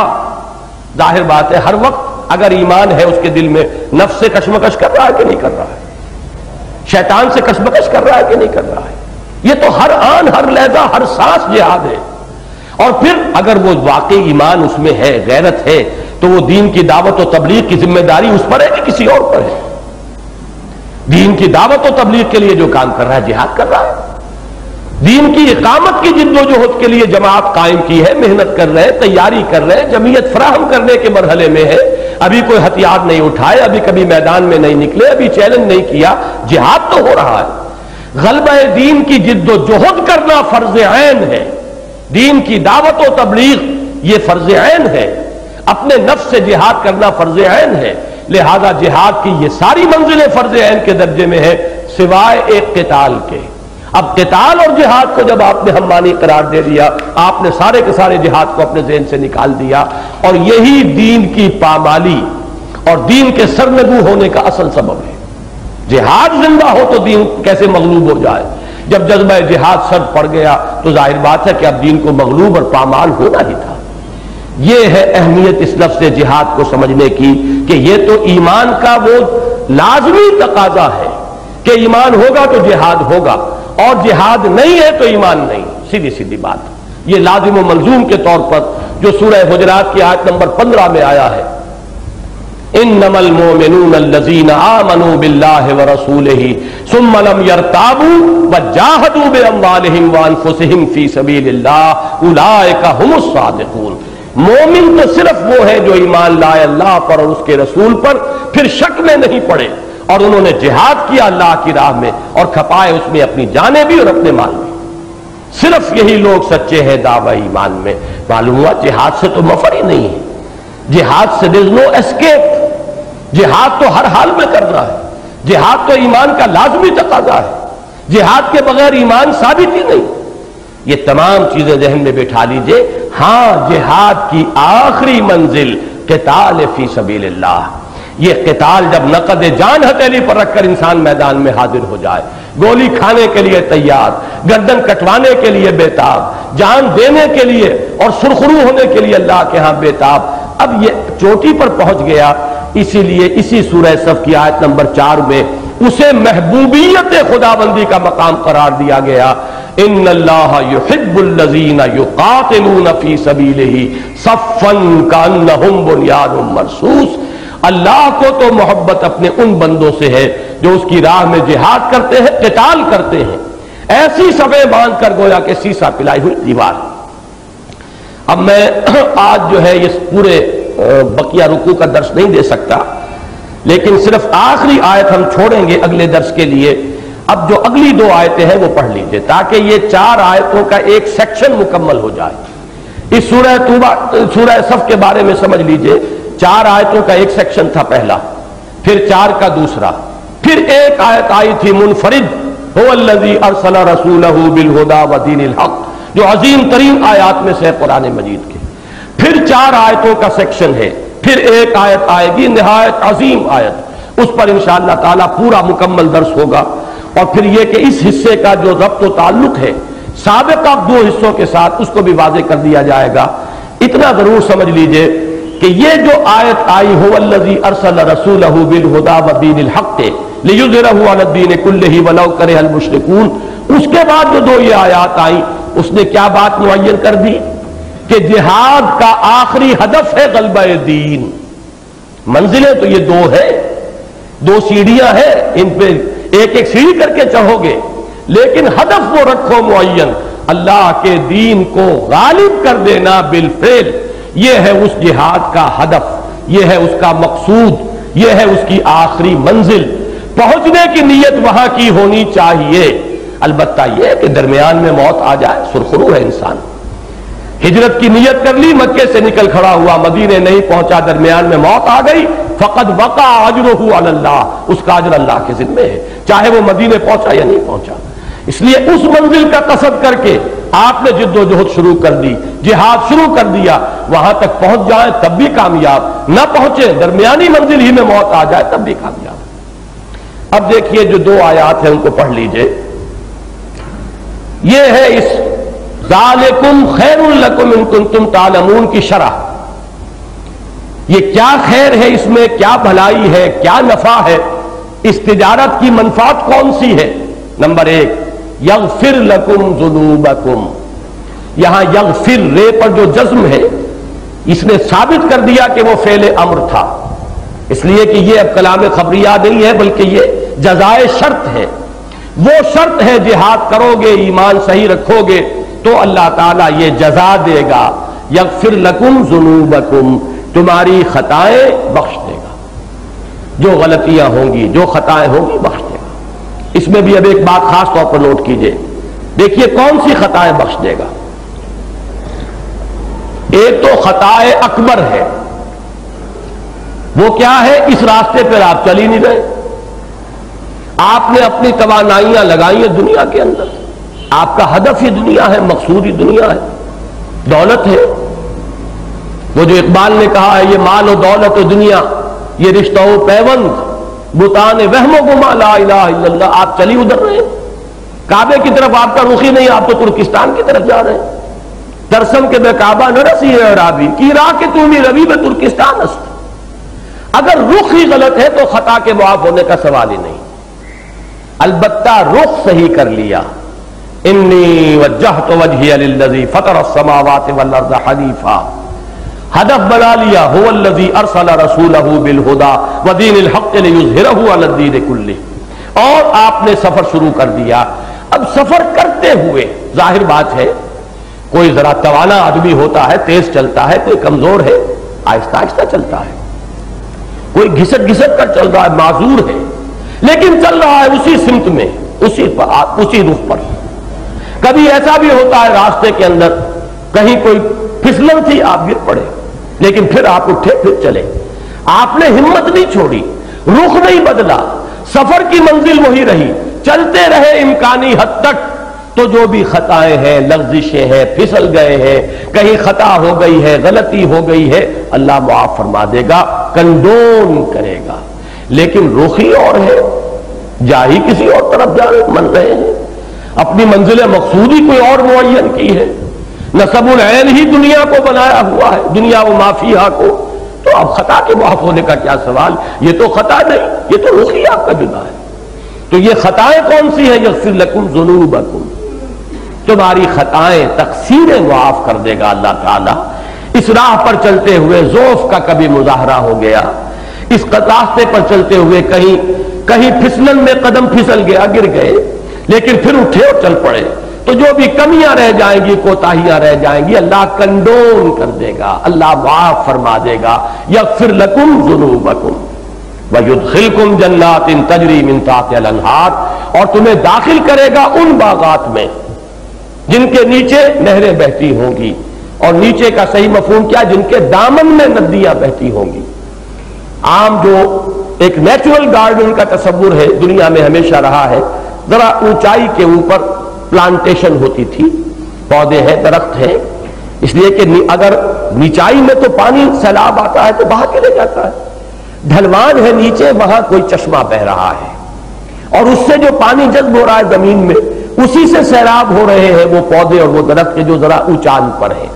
تو اس کو کہتے ہیں تجری من تحتہا الانہار، ان کے نیچے، ان کے دامن میں، وہ جو اقبال نے کہا تھا دامن میں کوہ کے ایک چھوٹا سا جھونپڑا ہو، اور پھر یہ کہ وہ ندی کے بہنے کا بھی نقشہ، اور پانی بھی موج بن کر اٹھ اٹھ کے دیکھتا ہو، یہ جو نقشہ ہے، کبھی آپ جائیے دریائے کنہار کو دیکھیے، وہاں جو نقشہ آپ کے سامنے آئے گا کاغان ویلی میں، تو وہ ہے ایک نیچرل باغ کا تصور۔ تو فرمایا تجری من تحتہا الانہار، ان باغات میں داخل کرے گا جن کے دامن میں چشمے رواں ہوں گے، ندیاں بہ رہی ہوں گی۔ ومساکن، یہ مساکن، یہ بھی در حقیقت ظرف کی حیثیت سے، یہ بھی اس یدخلکم کا یہ مفعول ہے، داخل کرے گا تمہیں ان باغات میں جن کے دامن میں ندیاں بہتی ہوں گی، اور ان گھروں میں، وَمَسَاكِنَ طَيِّبَةً، بڑے پاکیزہ گھر، بڑے ستھرے گھرانے، بڑے عمدہ گھر، فی جنات عدن، ان باغات میں جو سدا رہنے والے ہیں، ہمیشہ رہنے والے۔ عام طور پر قرآن مجید میں آپ نے دیکھا ہوگا جب جنت کا ذکر آتا ہے تو خالدین فیہا، کہیں خالدین فیہا ابدا، یہ مقام ایسا ہے کہ جہاں اس کا ذکر نہیں آیا، اس کو کمپنسیٹ کر دیا عدن کے لفظ سے۔ عدن کا مادہ جو ہے آتا ہے مستقل قیام کے لیے، عدن بالمکان اے استقر بہ، کوئی شخص کسی جگہ پر جا کر ٹھہر گیا مستقل تو اسے کہیں گے عدن۔ اور معدن کہتے ہیں، معدنیات، وہ جو معدن جہاں کے ہیرے جو ہے جمع ہے، ٹکے ہوئے ہیں، وہ معدن ہے، معدن جہاں سے کہ آپ ہیرے نکالتے ہیں۔ تو عدن ہے ہمیشہ رہنے والا، وہ گھر جو بڑے گھرانوں میں، گھروں میں کہ جو ہمیشہ رہنے والے باغات کے اندر ہوں گے۔ آخری ٹکڑا ہے ذالک الفوز العظیم، وہ ہے بڑی کامیابی، اصل کامیابی، عظیم کامیابی، فوز عظیم، یعنی اصل کامیابی وہ آخرت کی کامیابی، مغفرت، اس کو آپ ایک سلبی تصور کہیں، منفی تصور، اور جنت میں داخلہ، یہ اس کا مثبت پہلو ہو گیا۔ ان دونوں سے مل کر فوز عظیم، بڑی کامیابی، اعلیٰ کامیابی یہی ہے۔ اور اس کا تعلق ہے اگلی آیت کے ساتھ۔ اس جہاد کا ایک نتیجہ دنیا میں بھی نکل سکتا ہے، دین بالفعل غالب ہو جائے، جب غالب ہو جائے گا تو جو اس کے لیے جد و جہد کرنے والے ہیں انہیں بھی تو غلبہ ہو جائے گا، حکومت انہیں ملے گی کہ نہیں۔ حضور اب مدینے میں داخل ہوئے تھے تو ایک بے تاج بادشاہ کی حیثیت سے، اور پھر 10 برس کے اندر اندر، بلکہ 8 برس کے اندر اندر پورے عرب کے بے تاج بادشاہ ہو گئے کہ نہیں۔ صحابہ کرام کی جماعت اب وہاں کی حکمران جماعت تھی کہ نہیں؟ یہ بھی ایک نتیجہ ہے، یہ بھی ایک کامیابی ہے، لیکن قرآن مجید یہاں ایسا انداز اختیار کر رہا ہے کہ اللہ کے دین کے غلبے کی جد و جہد کرنے والے اس نتیجے کو حقیر سمجھیں، اس کو کہیں اصل نتیجہ نہ قرار دے لیں۔ انداز کیا ہے؟ پہلے تو فرما دیا ذالک الفوز العظیم، کامیابی تو یہی ہے، اصل کامیابی یہی ہے، تمہارا مقصود یہی ہونا چاہیے، نصب العین یہی ہونا چاہیے، مطلوب یہی ہونا چاہیے۔ البتہ ایک دوسری چیز اور ہے، وَأُخْرَىٰ تُحِبُّونَهَا، ایک اور چیز جو تمہیں بہت پسند ہے۔ اس میں ایک طرح کا، میں نے بارہا کہا ہے اس صورت کا درس دیتے ہوئے، کہ اشارہ ہے انسان کی ایک طبعی اور جبلی کمزوری کی طرف۔ انسان یہ چاہتا ہے طبعاً اپنی طبعی کمزوری کی بنا پر کہ جو میں محنت کر رہا ہوں اس کا نتیجہ اپنی آنکھوں سے دیکھ لوں، دین کو غالب کرنے کی جد و جہد کر رہا ہوں، دین بالفعل غالب ہو جائے۔ لیکن قرآن مجید یہاں پر اسے ایسے انداز اختیار دے رہا، یہ تمہیں پسند ہے، اللہ کو اس سے کوئی سروکار نہیں۔ کیوں؟ اللہ کو تو تمہارا امتحان لینا ہے، فتح و شکست کچھ بھی ہو، فتح وہ کیا ہے، شکست و فتح نصیبوں سے ہے ولے امیر، مقابلہ تو دل ناتواں نے خوب کیا، جس شخص نے تن من دھن لگا دیا کھپا دیا وہ کامیاب ہے، دنیا میں کوئی نتیجہ نکلے یا نہ نکلے۔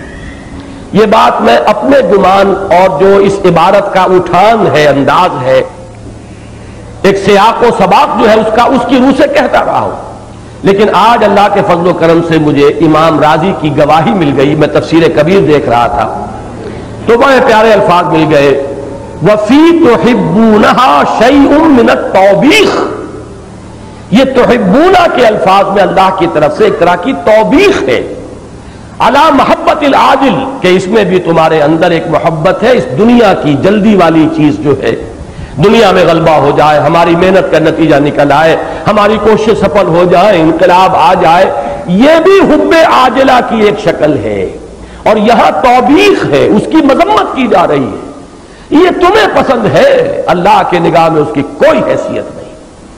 اللہ تو دیکھنا یہ چاہتا ہے کہ تم نے اپنا سب کچھ لگا دیا کہ نہیں لگا دیا، کامیابی تمہاری صرف اس میں ہے۔ تم نے اگر اپنی قوتوں اور صلاحیتوں کو کسی اور طرف لگا دیا، یا بچا بچا کر رکھ لیا، یا بچ بچ کر چلے، تو تم ناکام ہو گئے، چاہے غلبہ ہو بھی گیا ہو، کامیاب ہو جائے جد و جہد، لیکن ہر شخص کی انڈیویجول ہے اللہ کے اسیسمنٹ۔ وہ اگر شخص جو ہے اس نے اپنے سب کچھ نہیں لگایا تھا تو وہ ناکام ہے۔ کامیابی ہو نہ ہو، کوئی نبی معاذ اللہ ناکام نہیں رہا، معاذ اللہ ثم معاذ اللہ، کوئی رسول ناکام نہیں ہے، معاذ اللہ ثم معاذ اللہ، اللہ کی پناہ کہ ایسا کوئی تصور ہے۔ دنیا میں جد و جہد کامیاب ہوئی یا نہیں ہوئی، اس سے کوئی سروکار کامیابی کا ہے نہیں۔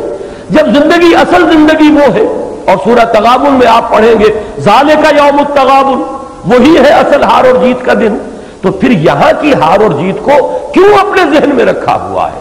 وَأُخْرَىٰ تُحِبُّونَهَا، ایک اور چیز جو تمہیں پسند ہے، تم اپنی محدود طبائع کی وجہ سے اسے پسند کرتے ہو، تم اپنی شارٹ سائٹڈنس کی وجہ سے اس کی طرف ایک رغبت محسوس کرتے ہو، وہ کیا ہے؟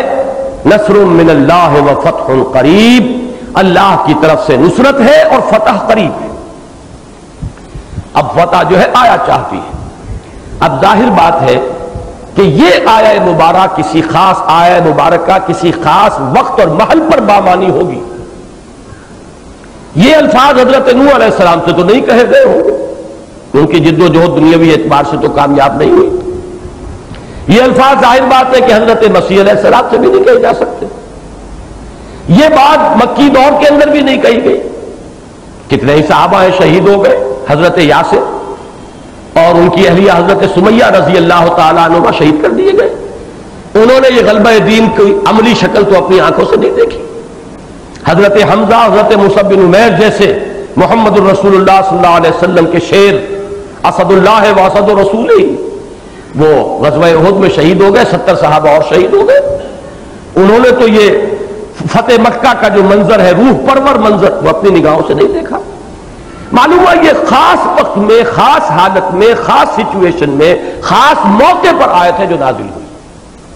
اور اس کا جو آخری ٹکڑا ہے، چونکہ حکم دیا گیا وَبَشِّرِ الْمُؤْمِنِينَ، اے نبی صلی اللہ علیہ وسلم اب ان اہل ایمان کو بشارت دے دیجئے کہ تمہاری جد و جہد کے سخت مراحل اب ختم ہوئے. اب تمہاری یہ جد و جہد، یہ تمہارا جہاد و قتال فی سبیل اللہ اب دنیاوی کامیابی کے بھی مرحلے سے پہنچا چاہتا ہے. دنیاوی کامیابی بھی تمہاری قدموں کو چوبا چاہتی ہے. اور میں نے جہاں تک اس پر غور کیا ہے، یہ موقع آیا ہے غزوہ احزاب کے بعد، اور میرا گمان اسی وجہ سے یہ ہے کہ یہ سورہ مبارکہ غزوہ احزاب کے متصلاً بعد نازل ہوئی. اس لیے کہ غزوہ احزاب کے ذکر میں آپ پڑھتے ہیں، سیرت میں آتا ہے کہ حضور نے جب وہ چلے گئے لشکر سب کے سب محاصرہ اٹھا کر بے نیل و مرام جب چلے گئے تو حضور نے فرمایا یہ آخری بار تھی اے مسلمانوں کہ قریش تم پر چڑھ کر آئے تھے. اب قریش لن تغزوکم قریش بعد عامکم ھذا، اے مسلمانوں اب اس سال کے بعد قریش تم پر حملہ نہیں کر سکیں گے، ولکنہم تغزونہم، اب تم ان پر چڑھائی کرو گے. یعنی یوں سمجھیے جسے انگریزی میں آپ کہتے ہیں کہ ٹیبلز ہیو بین ٹرنڈ، اب انیشیٹو تمہارے ہاتھ میں ہے. وہ انیشیٹو جو قریش کے ہاتھ میں تھا وہ ختم ہوا. لہذا اس کے فوراً بعد اگلے ہی سال حضور نے خواب دیکھا اور سفر کیا عمرے کے لیے. صلح حدیبیہ ہوئی جسے انا فتحنا لک فتحا مبینا قرار دیا گیا، فتح مبین، اور وہ تمہید بن گئی فتح مکہ کی.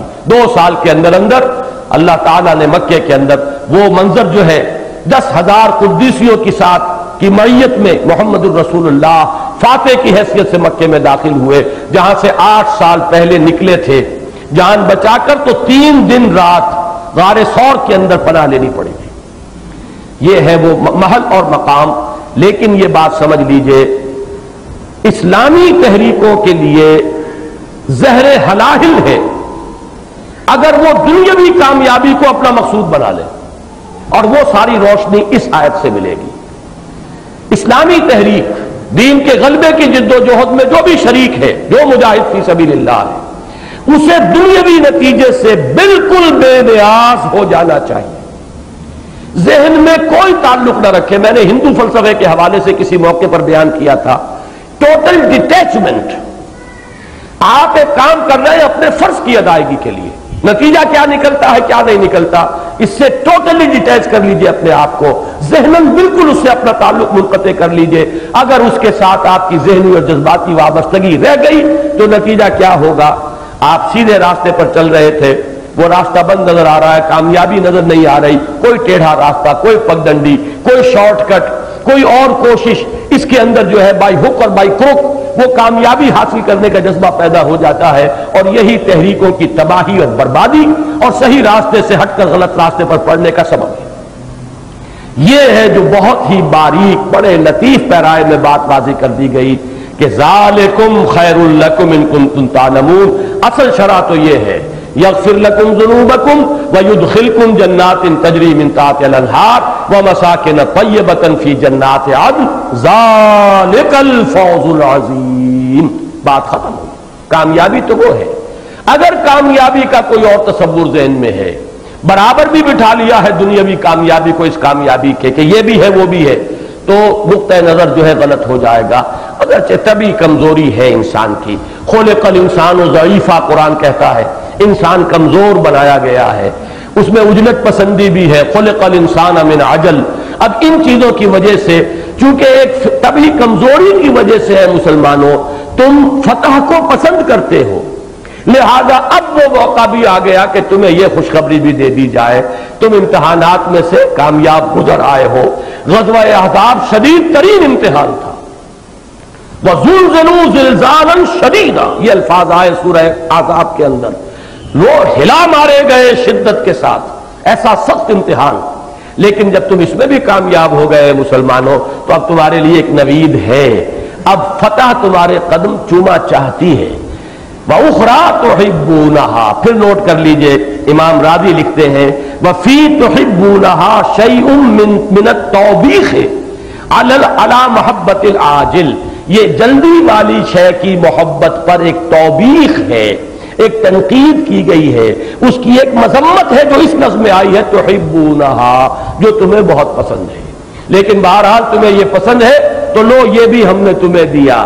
اور وہ ایک خاص موقع غزوہ احزاب کے بعد، اور اسی میں بشر المومنین کا جو حکم تھا، اے نبی بشارت دے دیجئے اہل ایمان کو، اس پر عمل کیا محمد الرسول اللہ صلی اللہ علیہ وسلم نے، یہ فرما کر کہ لن تغزوکم قریش بعد عامکم ھذا ولکنکم تغزونہم۔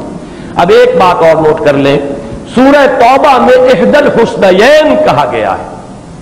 دیکھیے جب غزوہ تبوک کے لیے حکم دیا گیا اور لوگ نکل رہے تھے، حالات بہت شدید، سخت گرمی، قید کا عالم، سلطنت روما سے تصادم، سینکڑوں میل کا سفر، تو منافقین ڈرا رہے تھے، لا تنفروا فی الحر، کیا ہو گیا ہے، تمہارا دماغ خراب ہو گیا ہے، کیا کر رہے ہو؟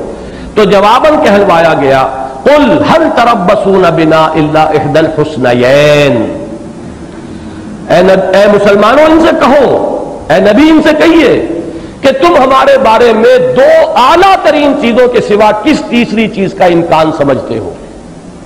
ہمارے لیے اگر دنیاوی کامیابی ہو گئی، ہم فاتح ہو کر آ گئے، تب بھی تم سمجھو گے کہ ہم کامیابی ہے، اور اگر ہم سب شہید ہو جائیں اللہ کی راہ میں تو یہ بھی سب سے اعلیٰ کامیابی ہے، لہذا ہمارے لیے ناکامی کا تصور ہی نہیں۔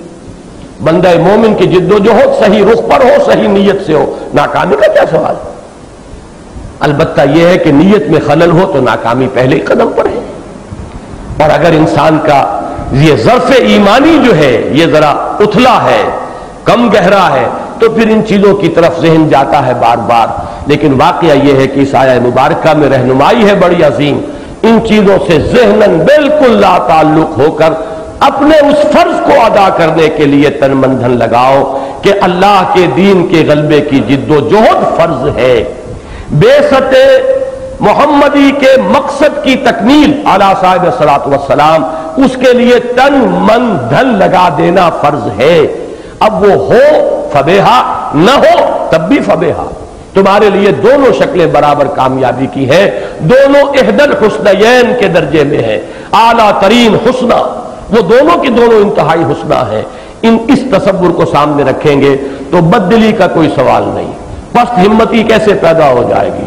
آدمی لگا رہے گا آخری وقت تک، تا دم آخر دم فارغ نباش، ہر وقت انسان جو ہے اس جد و جہد میں لگا رہے جب تک جان میں جان ہے۔ جیسے کہ وہ ترانہ تھا جو صحابہ کرام کی زبانوں پر تھا غزوہ احزاب میں، نحن الذین بایعوا محمدا علی الجہاد ما بقینا ابدا، ہم نے تو بیعت کی ہوئی ہے محمد سے صلی اللہ علیہ وسلم جہاد کی، اب یہ جہاد جاری رہے گا جب تک جان میں جان ہے، جب تک جسم اور جان کا رشتہ قائم ہے جہاد جاری رہے گا، رشتہ ٹوٹ گیا ہم سرخرو ہو جائیں گے۔ فزت ورب الکعبہ، رب کعبہ کی قسم یہی اصل کامیابی ہے۔ اللہ تعالیٰ مجھے اور آپ کو اس معنی میں جہاد کا لائحہ عمل اپنی زندگی کے لیے اختیار کرنے کی توفیق عطا فرمائے۔ اقول قولی ھذا واستغفر اللہ لی ولکم ولسائر المسلمین والمسلمات۔